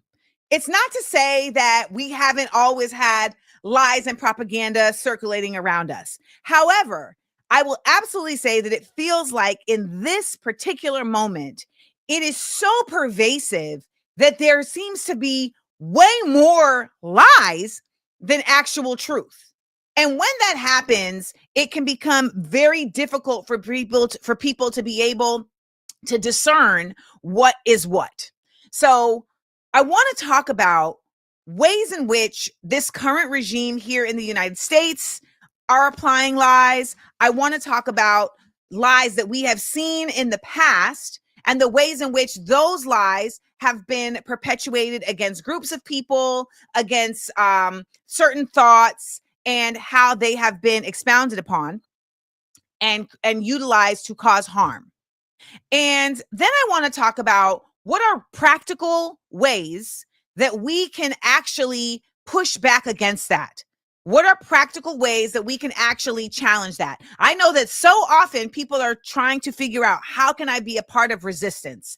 How can I be a part of resistance? And I know that so often people think the only way to resist is to do so with physical force and violence. And though that is a very necessary part of resistance, then to me right now, one of the most effective ways that the people are being subjugated, that the people are being used and exploited is not through the physical, but through the parapsychological.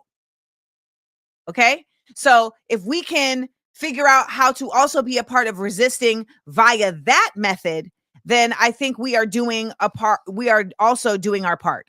So start thinking of some lies that you have seen propagated throughout history and how they were used. And two, thinking of ways in which we can actually be a part of resisting against that. Now, one of the ways that we're seeing lies applied is in the use of association. So one of the efforts that has been very effectively used as of late has been lying on people by association, connecting people to something and thus making it their connectivity, their character. And that is a lie, right?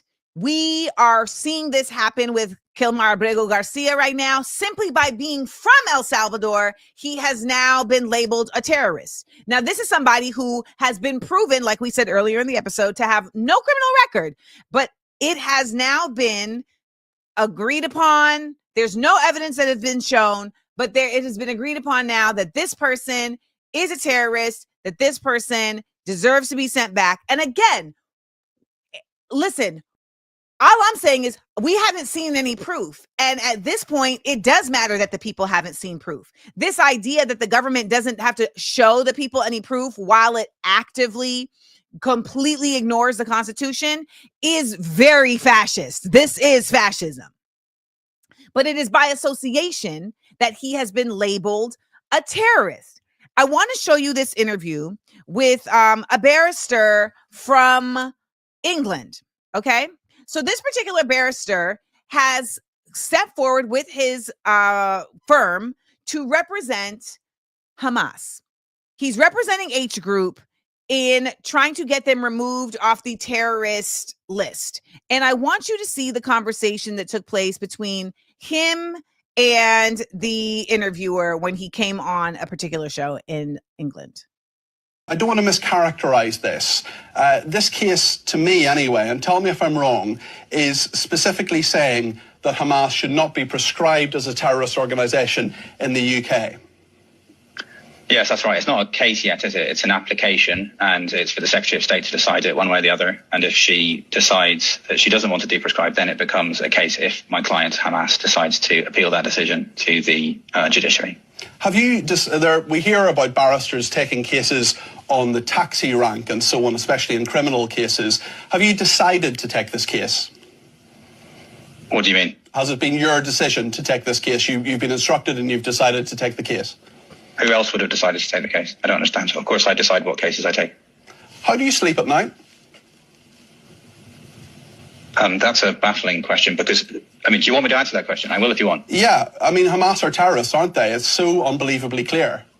All right, so I'm going to answer your question. You shouldn't have asked it, but I will answer your question. I shouldn't have asked it. We have this thing called free speech in this country, so I can ask whatever I like. Perhaps you can answer it. I will answer the question. It's just you're talking over me. Did you want to hear my answer?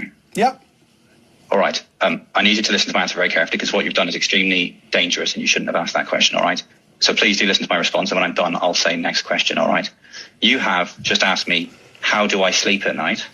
And what you're trying to do by saying that is you're trying to fix me, you're trying to associate me with my client. There is a very well-established representing them, Frank.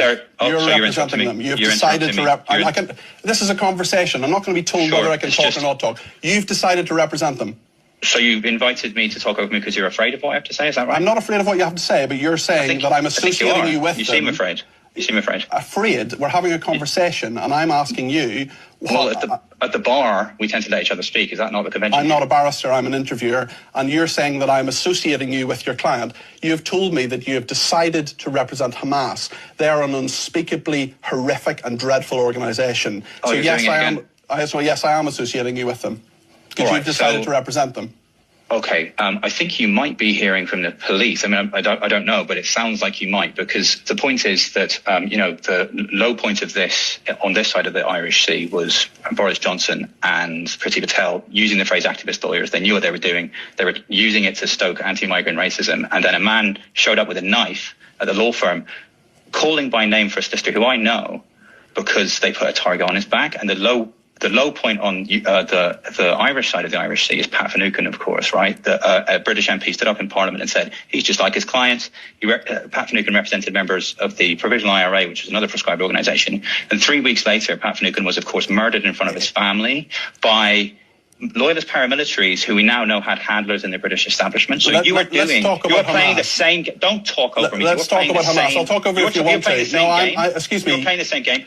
I'm not playing any games. I'm not playing any games. You just put a target on my back. I'm not putting a target on anybody's back. I am asking you. No, I don't. You owe me an apology. No, I don't. I'm asking you why you've decided. Why have you decided to represent Hamas? Next question. Why have you decided to represent Hamas?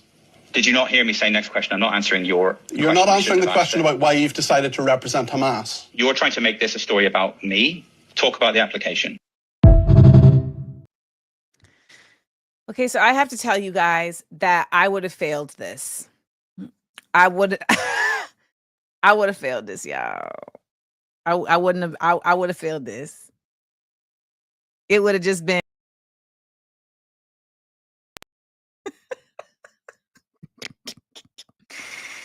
it would have been a wrap. Your girl would have been gone. Okay? So I commend this. He's also a lawyer, so he's like trained to be like in these spaces under fire. But I would have y'all would have been like, dang, Miss Seals. Cause I just would have been out. Not Shamika whispering, hey y'all, hey everybody. We see you late. Yeah, ooh, child. But this is really important because what this does is also gives us an example of how the media's involvement in lies against individuals propagates the harm that the government is using lies to manufacture consent around. That is what they're trying to do. And I just remember in 7th grade when Miss Lewis was teaching us about the Holocaust in Germany, that she was like, this all happened because people accepted the lies. People accepted the scapegoating. And they got behind it because it served their individual gain. It ate into their insecurities and thus gave them a false sense of security. And when I see this continued elevation of lies, I also see that happening for a lot of people. That person who was, I'm going to put interview in quotes, interviewing the barrister, like it gave him like a sense of power to talk over this person using absolute conjecture and lies. And if you want to call the H group a terrorist group, I'm not saying nothing against that. I just have a problem with doing that without also acknowledging that Israel itself commits acts of terror all the time, every day, without question, without just no affront. No affront. The freedom with which lies are being applied is deeply disturbing. The other lie that we are seeing constantly applied at present is the concept of anti-Semitism. And basically stating that if you say certain things, that you thus believe certain things. There's something very real in how the term anti-Semitic has been weaponized in a way that, by the way, racism was not. So I think it's also worth acknowledging that the lie around anti-Semitism, when it is applied in spaces that have nothing to do with the hatred of Jewish people, is really only being done for the gain of white supremacy. It's not being done because they actually care about Jewish people. It's not being done because they actually want to create safe spaces for Jewish people. No, it is being weaponized not only against folks who want Palestinian people to be free from apartheid and oppression, but it is also being weaponized against Jewish people. And I don't just mean being weaponized against them in the context of you're literally causing harm to Jewish people who are supporting Palestine. No, though that is true, that's not even what I mean when I say in addition to. In addition to, it is also causing harm to Jewish people because they're putting Jewish people in danger all the time by literally continuing with this neocolonial mission. And the concept of anti-Semitism being weaponized is putting a light on Jewish people that should really just be held for Zionists. This is what we call manufacturing consent. Manufacturing consent is the concept that people don't really actually want war. They don't actually want harm. So they have to, the people at large, the populace, has to be convinced of this. And so typically, lies and propaganda are created to convince the people that there is a necessity for the actions done by the government. And without fail, the actions being done by the government are not for the necessity that they claim. So can you guys give me some examples of ways in which this has been utilized in the past? Can you give me some examples of lies that have been presented that manufacture consent for harm?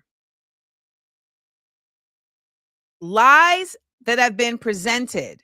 So while you guys are getting those up on the screen, Boston Baby 68 asks, so what is deemed anti-Semitic? Is anything that puts Israel or Jewish people in a negative light, is it anything that puts Jewish or Israel people in a negative light, even if it's true? Yes. Correct.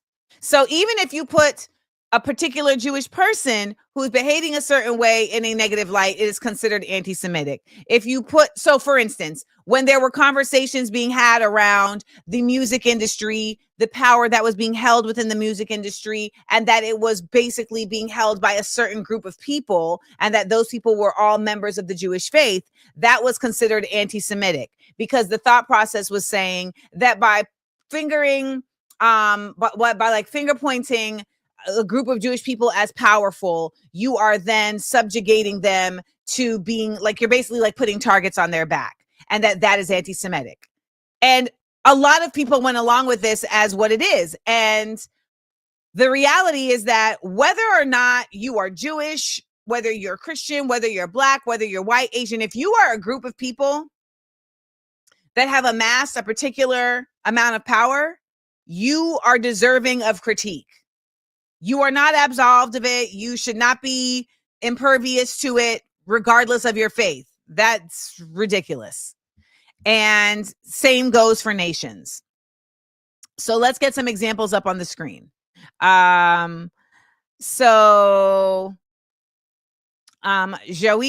said the lie that Canada is contributing to the fentanyl crisis in America is being used to stoke fear of, quote unquote, the other, no matter if they're allies, to put forward a nationalist economic plan that isolates America.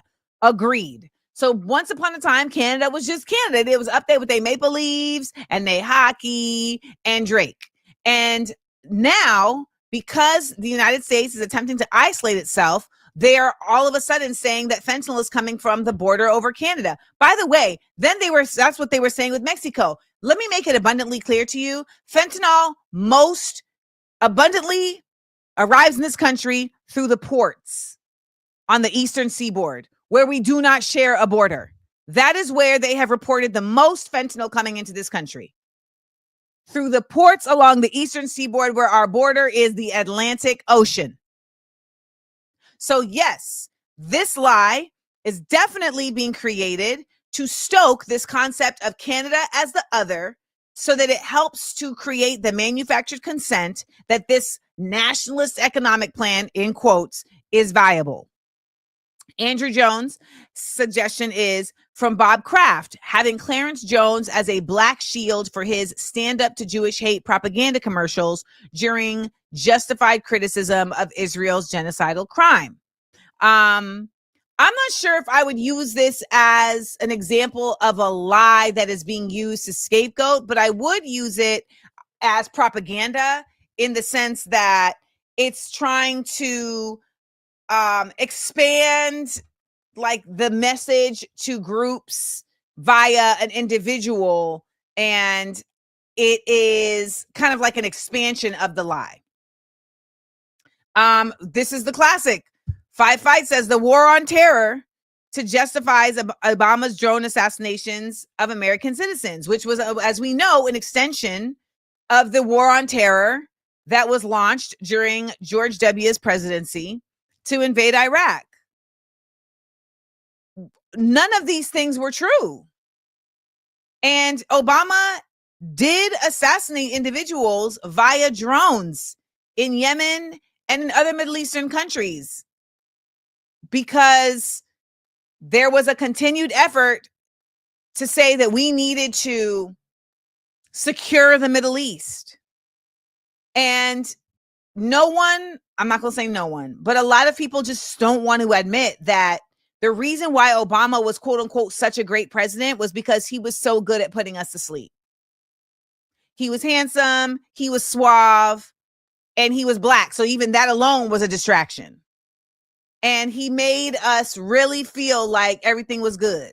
Everything was all good. It's the worst kind of boyfriend. It's the worst kind of boyfriend. Okay, so let's see if we have any other examples. Trucking with Tierra G, saying that medically Black women do not feel pain and therefore carrying out experiences on them without the use of anesthetics. This is the incredibly diabolical, and it is absolutely accurate. The lies here are not just manufacturing consent for the others, but it's manufacturing consent for the physicians themselves. It's creating this cognitive dissonance to allow them to commit unspeakable acts of horror. Unspeakable acts of horror. And this has continuously gone on. And even if it is not necessarily in the context of carrying out experiments, it's still being carried out in the lack of attentive medical care. This is another one. The lie that free Black people were lazy and dangerous after years of them building the country and trying to live in harmony with their oppressors. This is why when we talk about this whole idea of a two-state solution, I feel like it is absolute nonsense. There does not need to be a two-state solution. There needs to be one state where everybody there has to figure it out how to get along. Why? Because it was always one place. And at the end of the day, we are still here in the United States trying to figure out how to get along. And the problem with what happened here, Israel has served as a really effective tool in many ways, but one of the ways it has also served as an effective tool is because it has literally demonstrated how to get away with murder. Literally. It's demonstrated how to, on a global scale, present an outward image of victimhood that creates manufactured consent for their continued effort to subjugate an entire people in a multitude of ways that only serve them. And other countries are looking at them like, how do we do that for us? Which is bonkers to me, because I just don't understand why humans are so terrible. But that is part of what the United States is also gaining from Israel, aside from a number of other things. But they're gaining insight into how do we also do that. Here in the United States, they have never figured out how to continuously subjugate while not giving us any freedom. They've still had to do a balancing act. And what they're trying to do is go back to it. What they're trying to do in the United States is actually revert all the way back. And if you think I'm joking, I'm not.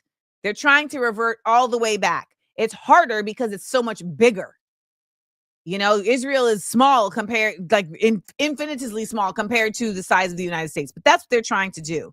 And when we see the lie that free Black people were lazy and dangerous, and yet we have still, in our freedom, quote unquote, been able, while we are still in a genocide, police are still able to kill Black people with complete immunity. We're still here trying to figure out how to get along with folks. The lie that immigrants are stealing jobs. Nia, yes. Yes. The lie that immigrants are stealing jobs. I simply am always like, what? How are they stealing the jobs? They're able to steal the jobs because they are willing to work for less? Well, they wouldn't need to do that if capitalism wasn't making that okay. Capitalism is what's making that okay. It's not the immigrants. It's y'all. In your effort to continuously exploit, you are making that acceptable. If the goal was not exploitation and the goal was actually people being able to care for themselves and a middle class being able to actually exist, then it wouldn't have, the immigrants would be completely irrelevant to the conversation. Completely irrelevant to the conversation. So let's get into one more. Sarah Palmer says, the lie that socialism has never worked when Sweden was a flourishing socialist democracy for decades before the 1980s when capitalism started spreading everywhere. And I think part of that is also the lie that capitalism has just always existed as the bottom line. And that simply is not the case. Okay? Capitalism has not always been the only way. If you look, go read books about indigenous governments, indigenous governance, the way that different peoples managed each other. There were entire civilizations, sprawling civilizations in Africa before the quote unquote Greeks created civilization. How were those places being governed? How were they managing life? So all of this is here. All of these examples of lies. The question I have for you all is, how does this get actually countered? We live in a time where there is far more opportunity for people to speak and to challenge than ever, because for a long time, it was only mainstream media and journalists that could really actually address things, right? It was this real effort to make only a small group of privileged voices considered valid. So from you guys' points of view, what are ways in which you can push up against the manufactured consent that is appearing right now, that makes the goal of criminalizing anyone challenging Israel and supporting Palestine, that makes the goal of criminalizing anyone who is an immigrant? By the way, these immigrants are coming from countries that were destabilized by the United States. How can you resist the manufactured consent of now the federal government has stated that racism is not a social construct, it is biological, and that the history of the nation has actually been taught in falsehood? How do you actively challenge this? How do you actively challenge this? Can anybody give me some examples? How do you actually challenge this? Okay, so Miss Latia says, by telling the truth about what's happening and standing on it. Yes. Can we get a bit more specific? How are you able to tell the truth? Where are you telling the truth? What is the effort that is needed for you to be empowered to tell the truth? Diana Craig says, do not let it stand. Speak up in the moment. This is very important. So many of us are afraid of confrontation. So even though we know that something is not true, we will not speak to it because we don't want to deal with what could happen on the other side.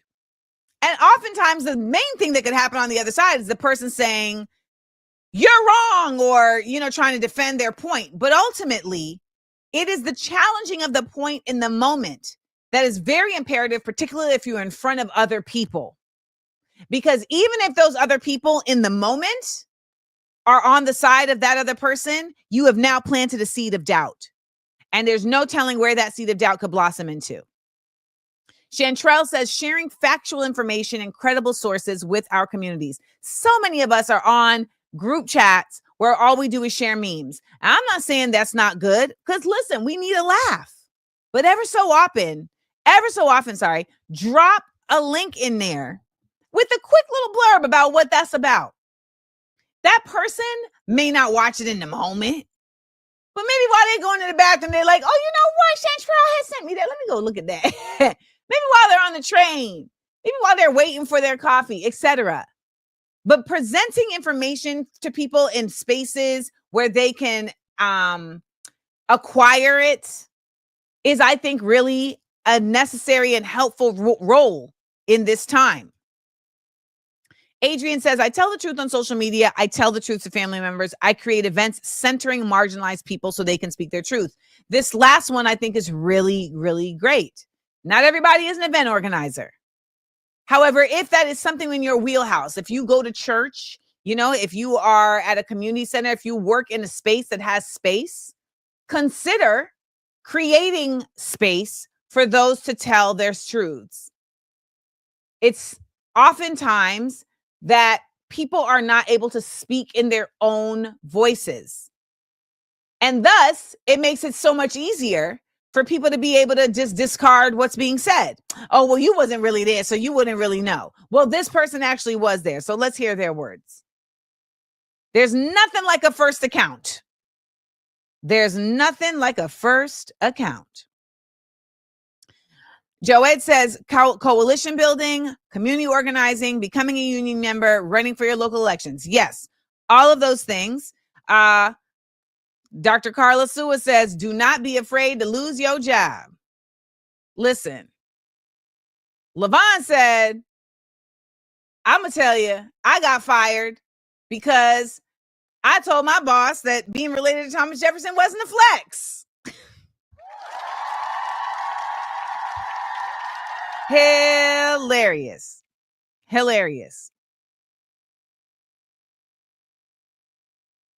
Tanya said, researching the truth and talking about it. This requires extra effort, but it is so important. And let me tell you really why this is important beyond simply just sharing the truth. When you research, it gives you confidence.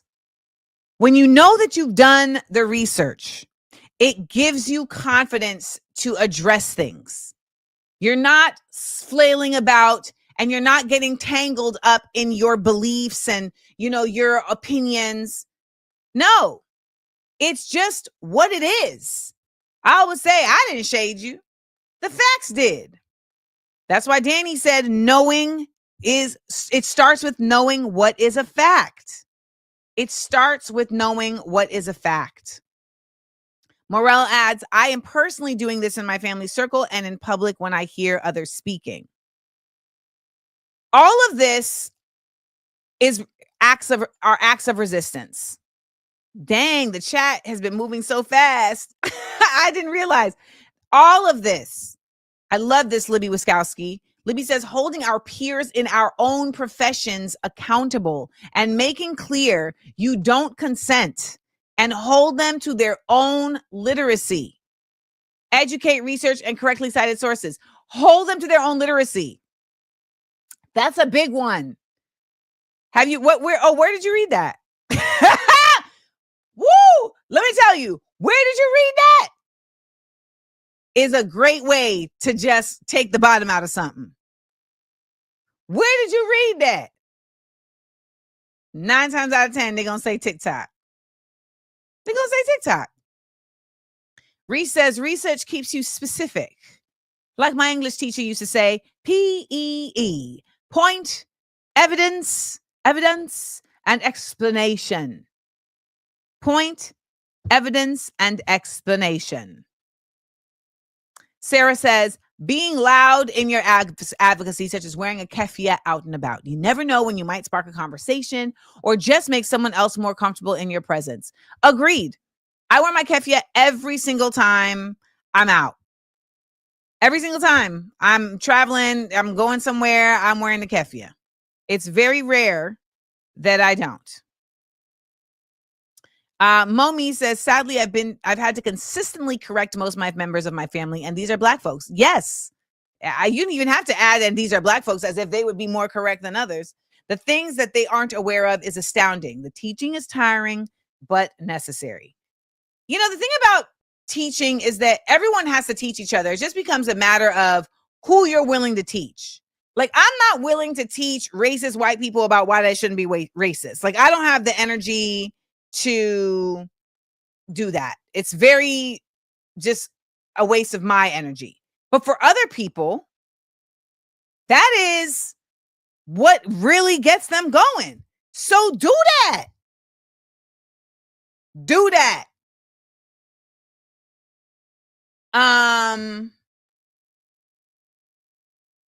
Camila says, I'm sorry, but don't be afraid to lose your job. While I wish this was possible, but capitalism makes this impossible. It's not impossible.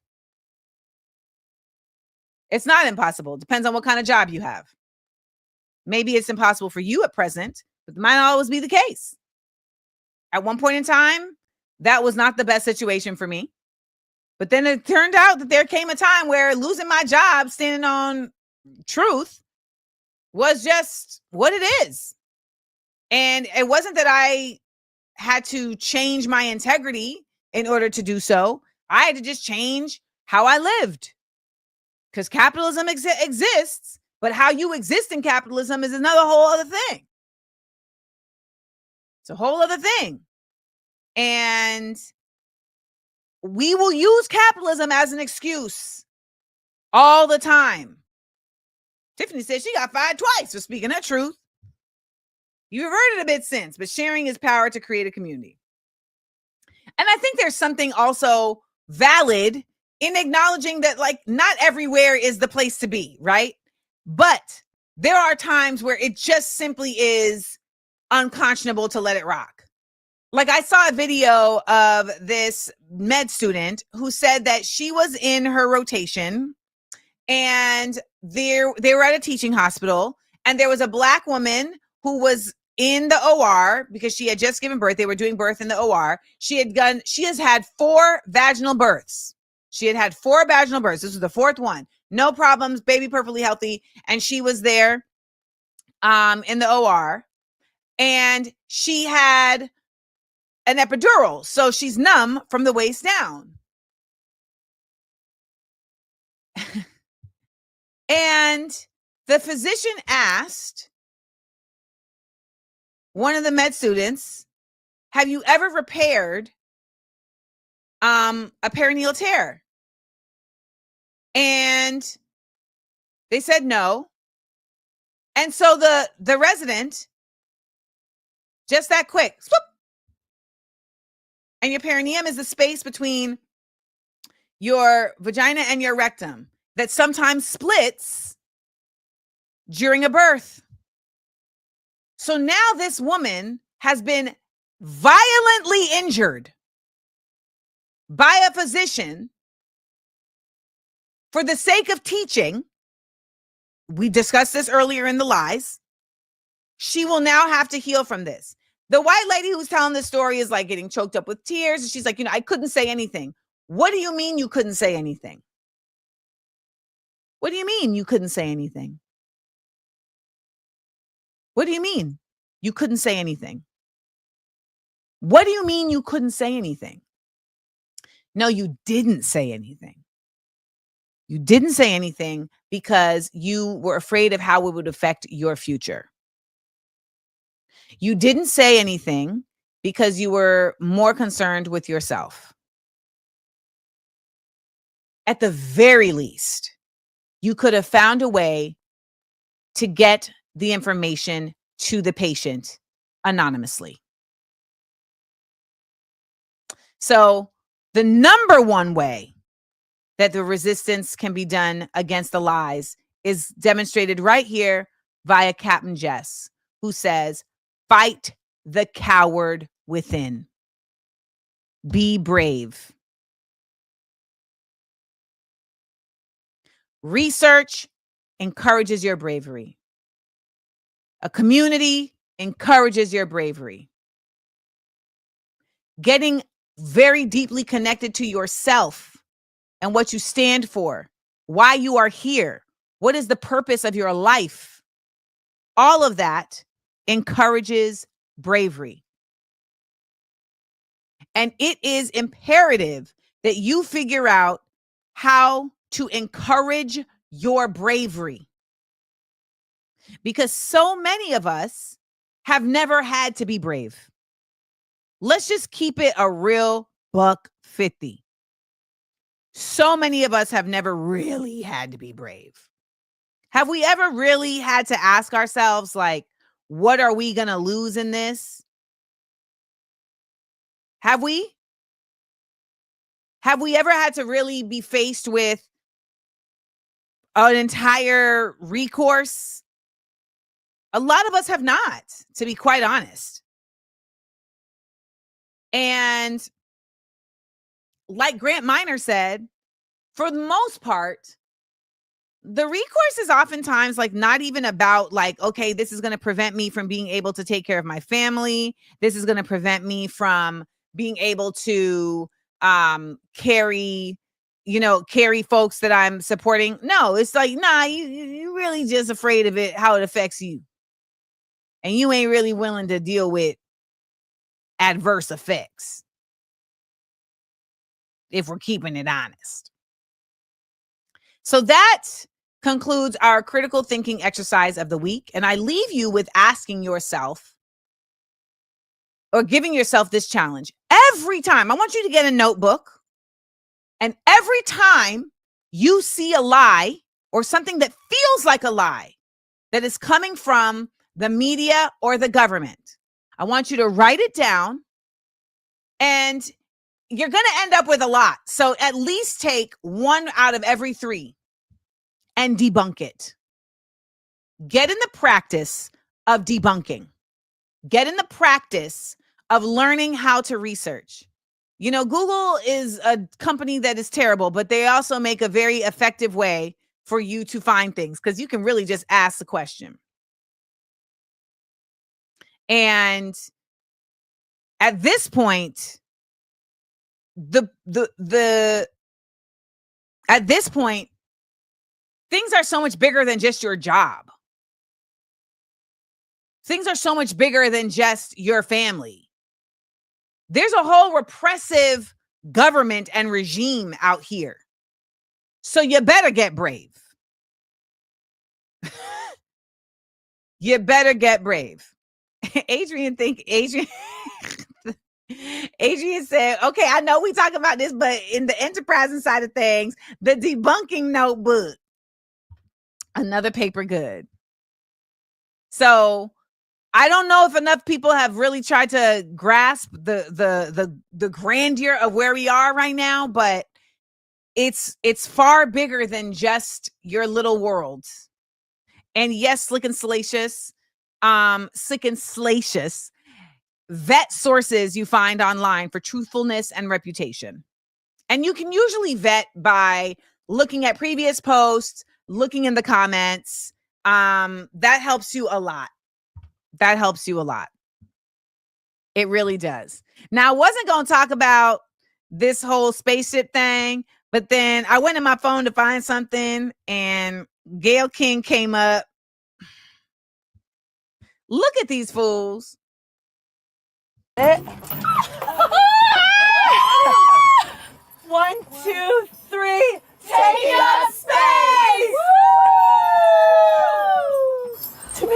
Tamir's in space. It's okay. Leave Flynn up there. Flynn, behind you. Flynn, I gotcha. I gotcha, Flynn. Gotcha. Proud of you, Flynn. Oh, the moon! You guys, I will have to tell you, look at the moon. That's amazing. Wow, look at the blue line. Oh my gosh. Oh my goddess. Wow. Oh my That's our pink moon. Okay. Now it's time to look out that way. Oh my gosh. So much. I know you effing lying. Black Town Hall said, Whitey on the moon.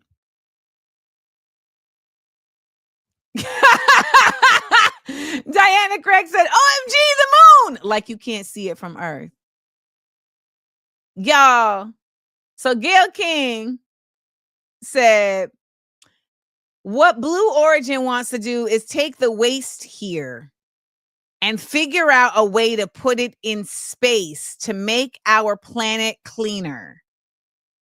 Number 2, have you been? Have you been? If you've been and still feel that way after you come back, please let's have a conversation. Not her being elitist about going to space in a penis rocket. Hold on. Bothers me because I've certainly read some of the things online coming from people that I know, that I like, that I consider friends. Maybe you should listen to them. This is what I would say to that. Space is not an either or, it's a both and. And because you do something in space doesn't mean you're taking anything away from Earth. And what you're doing in space is trying to make things better here on Earth. What Blue Origin wants to do is take the waste here and figure out a way to put it in space. Ma'am, Blue Origin ain't paying taxes. Cut it out. If Blue Origin was really trying to do something here on Earth, then they would actually, as a member of Amazon, pay taxes. Cut it out. Why is there such a dedication to just trying to come up with these nonsensical explanations for your nonsense? Lady Gail, I know you an elder. Just say, you know what? I just wanted to go to space. And I had the chance to because of my privilege, so I went. And that does not ignore the fact that there are so many things here down on Earth that we need to address. So many things. But if I'm being honest, it was a once in a lifetime experience and I wanted to take it. Just keep it a buck, sis. Come on. Quit with the BS. Just take the waste here. Number 2, have you been? Ma'am. Have you been? Not to sound like a millionaire or whatever, but once I see a button on an iPhone, I'm like automatically confused. Like I don't know what to do with the phone. I just hand it back. Like, you know how to work this block. Like, and then she was sad about it, y'all. Very disappointed and very saddened by it. And I also say this, what it's doing to inspire other women and young girls. Ma'am, stop. You know, I'm very disappointed and very saddened by it. And I also say this, what it's doing to inspire other women and young girls, please don't ignore that. I've had so many women and young girls reach out to me, and men too, by the way, men too. It's a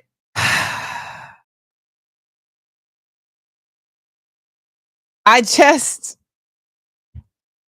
find it all silly. And now you want to put trash in space. Are you serious? Y'all want to put the trash in space that you could just not create here on Earth? Like, it's so idiotic. And I know the blacks are going to come for me for talking about Gail, but it is what it is. Like, I just wish people would just keep it a buck and quit trying to apply all of this conjecture to their decisions that really is not accurate and that is really not valid. And then it ends up actually deflating the thing that they're doing. You went to space in a rocket by a millionaire who has actively worked to get rid of labor unions. So don't tell me about inspiring young girls. There are many young girls whose parents are working at Amazon and are getting minimum wage, are sleeping in their cars. How about we inspire them by holding this person accountable? It's very basic. It's very basic. And Cindy just nailed it. Confusing privilege with achievement. Cindy won the chat today. Cindy won the chat. You won the chat today, Cindy. Good for you.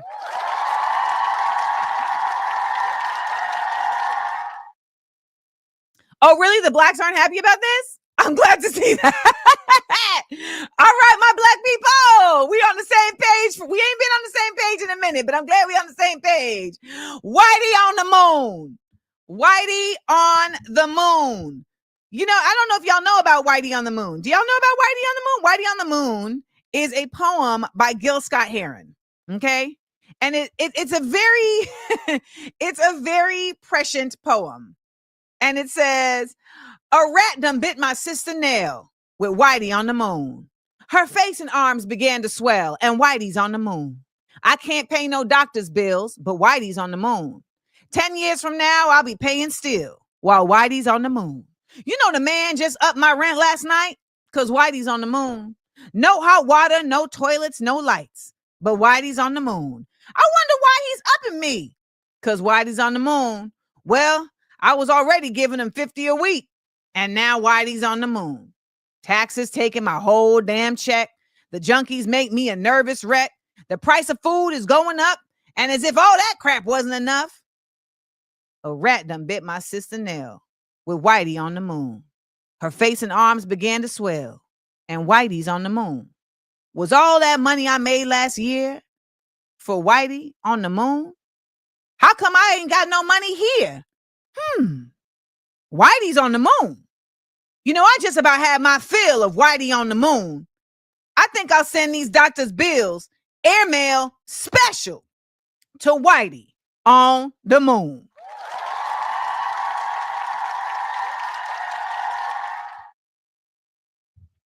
Somebody in here is like really, you're a Butchware stan, and it's a lot for me. I just want you to know that. I don't, it's a lot for me. I just want to remind y'all that I had met Katy Perry when she had that Katy Perry dinner, okay, where I famously checked Caitlyn Jenner. Y'all remember that? Okay. This was the Katy Perry dinner. I'm sitting right here with the braid bun. And this is the dinner where I checked Caitlyn Jenner. At this dinner, Anna Navarro is right there under the word Reality Wives. That's Sally Cohn across from her. That's DJ Squeaker, I think his name is, next to her. Then you see Katy Perry. Across from Katy Perry is Van Jones. Next to him is, I think his name is Derek. I don't know. He's like a journalist or something. Then you have Margaret Cho, comedian Margaret Cho, and then you have Caitlyn Jenner. And at this dinner, I said, Donald Trump is working to be the next Hitler. And everybody at this dinner flipped on me. Oh my gosh, Amanda. Oh my God. I said it plain and simple, and everybody flipped on me. Anna Navarro, Van Jones, Sally Cohn, Katy Perry, everybody except for Margaret Cho, who just sat there like this. Like a proud comedian mom. Everybody. And they all flipped on me because they were saying that I was being hyperbolic. I was being alarmist. They said, it's not like he's leading people to gas chambers. And I said, Hitler didn't start with gas chambers. He started by rallying people against folks that he considered to be their enemies. He tricked them into considering them their enemies. And that is what Trump was doing at his rallies. He was literally getting an entire stadium of folks to turn on an individual that didn't agree with him.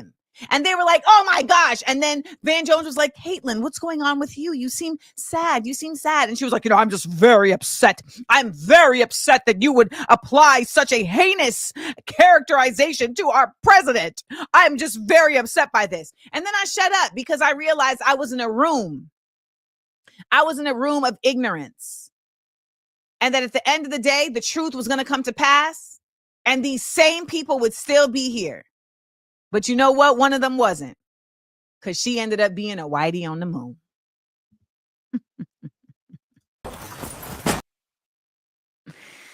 Lord, Lord, Lord. You know what? Today, I'm not even going to do the PSA. I'm going to give somebody else the actual mic for the PSA today. Because I saw this video and I said to myself, this is actually what we need to be saying.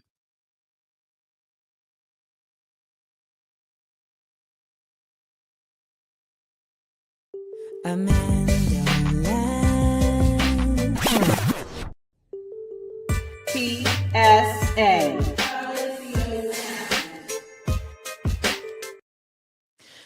actually said, I'm not going to do the PSA today because somebody else got better words than me, which, listen, it happens. And so I want y'all to listen to this person, this man from China, getting y'all together, because he said everything I want to say, but he said it even better, I think. This is a post from a Chinese national saying, you guys are all blaming China, you're blaming us, but it's really your own fault, and America now needs a revolution. They rob you blind, and you thank them for it.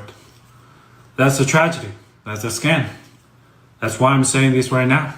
Americans, you don't need a tariff. You need a revolution. For decades, your government and oligarchs ship your job to China, not for diplomacy, not for peace, but to exploit cheap laborers. And in the process, they hollowed out your middle class, crushed your working class, and told you to be proud while they sold your future for profit. And yes, China made money, but we used it to build roads, lift millions out of poverty, fund healthcare, raise living standard. We reinvested in our people. My family also benefited from it. What did your oligarchs do? They bought yachts, private jets, and mansions with golf course driveways. They manipulate the market, dodge tax, and poured billions into endless wars. And you get stagnated wages, crippling healthcare cost, cheap dopamine, debt, and flagged wave probably made in China. Damn. While they pick your pocket. For 40 years, both China and the United States benefit from the trade, the manufacturing, but only one of us use that wealth to build. This isn't China's fault. This is yours. You let this happen. You let the oligarchs feed you lies while they made you fat, poor, and addicted. Now they blame China for mess they made. I don't think so. I don't think you need another tariff. You need to wake up. You need to take your country back. I think you need a revolution. Well, as Kismet J said, China said, let me bend your ear, young blood. You get runner up in the chat.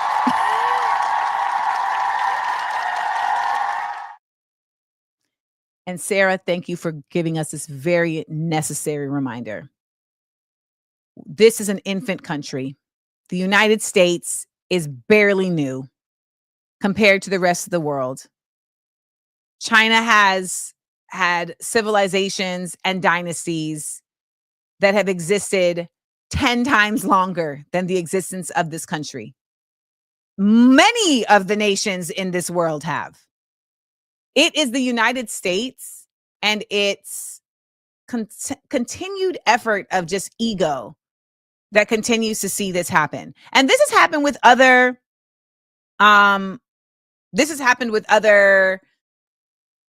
empires in the past. You know, Spain at one point was popping, and then they started overspending and thinking they was the bomb, and they fell off. England was popping. They started overspending and thinking they was the bomb. They fell off. The United States was popping, doing too much, falling off. Well, you know what? We, the people, need to start getting real and having a very real conversation with ourselves about the lies that we have ingested, the lies that we are still receiving, and how that is shaping our identity. Because so many of us can't even conceptualize a revolution because we haven't begun the revolution within ourselves. PSA. You know, for the record, when Gil Scott-Heron said the revolution will not be televised, what he was saying was that the revolution will happen in the mind. That's what he was saying. He was saying that the revolution is not going to be like on TV, like, hey, it's revolution time. He was saying it's not going to be there. The revolution is going to happen in your mind. And that is what's going to change things. And we come here every week here at Views from AmandaLand to change things. Hit me in the cash app, baby. So thank you to everybody who has joined us this week. I feel like this was an exceptionally great week. here at Views from AmandaLand. Shout out to everybody for dropping a super in the chat and showing your love and support. I, by the way, had no idea that the president of El Salvador is of Palestinian descent, but I was looking at him like, you got some Arab in you, brother. Assalamu alaikum. Kimberly, shout out to Kimberly for dropping us a super. Shout out to Finley G for dropping us a super. Shout out to Grant Minor for coming through and chatting with us, and Garrison Hayes as well. We had a great week. Shout out to Morgan Devine. So special to be here with you. My name is Amanda, and I'm gonna keep it true.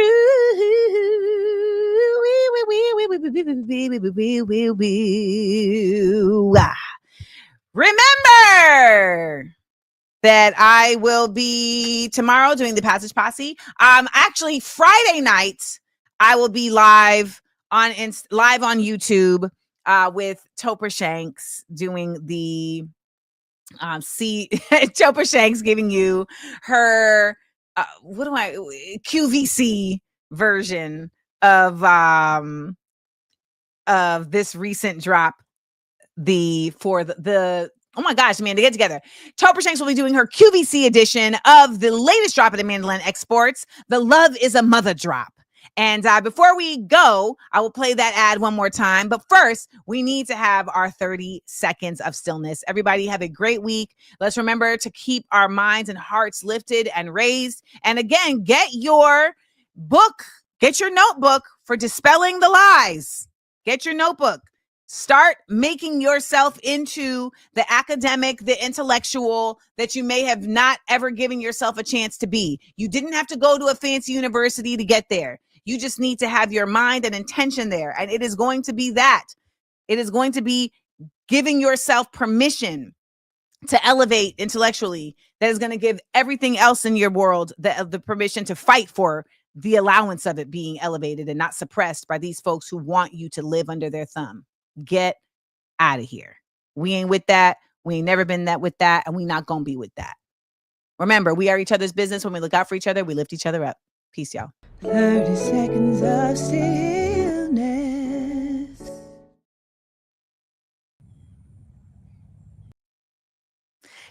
Dang! Sonya comment threw me off. Okay, I'm going to do it again. 30 seconds of stillness.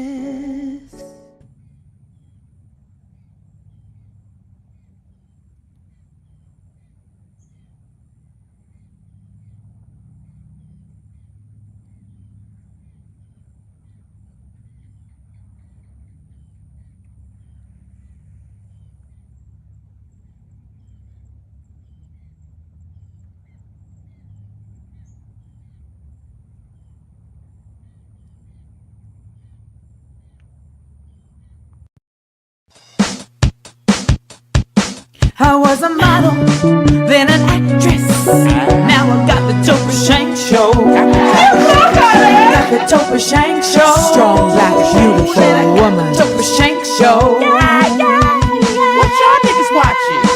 Topher Shanks. Mother. Madre. Mommy. Umi. Mame. Oma. What's up, Mom?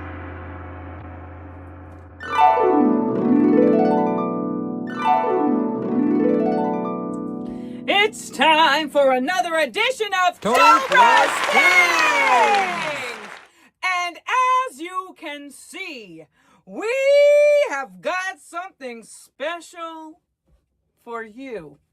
Now, for those who don't know, Tobra's Kings is a little show where I, Topher Shanks, who was a model, then an actress, and now is the host of the Topher Shanks Show, invite all of my friends in to see the beautiful works of the brilliant, the magnanimous Ms. Amanda Seales. And this month, listen, people, she has outdone herself. The Love is a Mother drop, isn't it?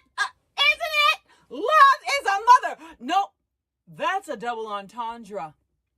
because we're talking about mothers. That's right. You heard the lyricism in the intro, and here we are seeing that lyricism transformed into artistry with a set of 5 blank greeting cards in the work of Amanda Seales. We have watercolor, we have pen work, we have acrylic work, we have marker, we have graphics. Oh my goodness! Versatility, versatility, versatility.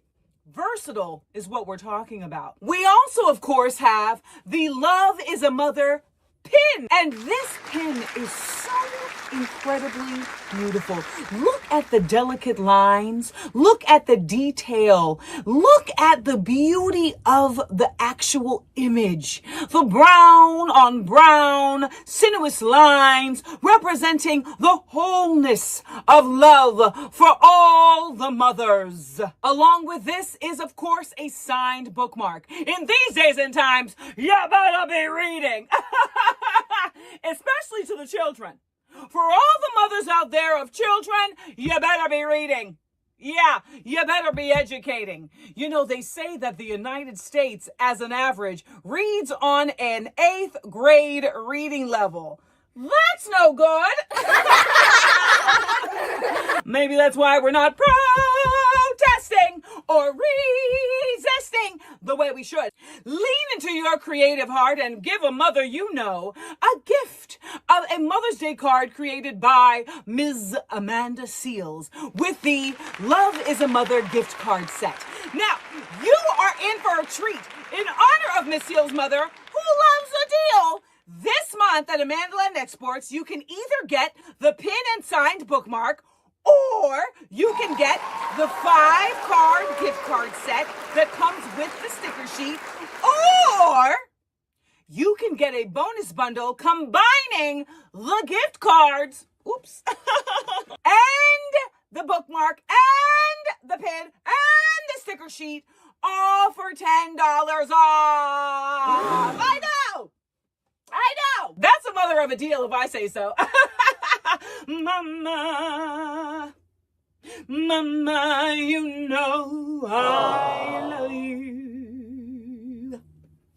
You know, Topher Shanks was a model, then an actress, and now I've got the Topher Shanks Show. And though I never had time to mother a child of my own, I feel like you all are my children. And I suckle you at my breast every day. Coochie, coochie, coo. So. Oh. The cards have tumbled. The cards have tumbled.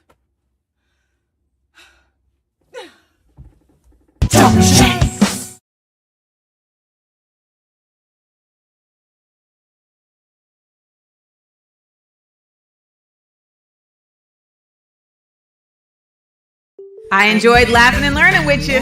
Please make sure to like, comment, and subscribe. And tell your friends. Also, listen to the podcast. It's available everywhere pods are casted. Listen ad-free by subscribing to Patreon Amanda Seales. Come on and join the Seales Squad. Views from AmandaLand. Live 10 a.m. Eastern, Monday through Wednesday, with content on Thursday and Friday at YouTube Amanda Seales TV.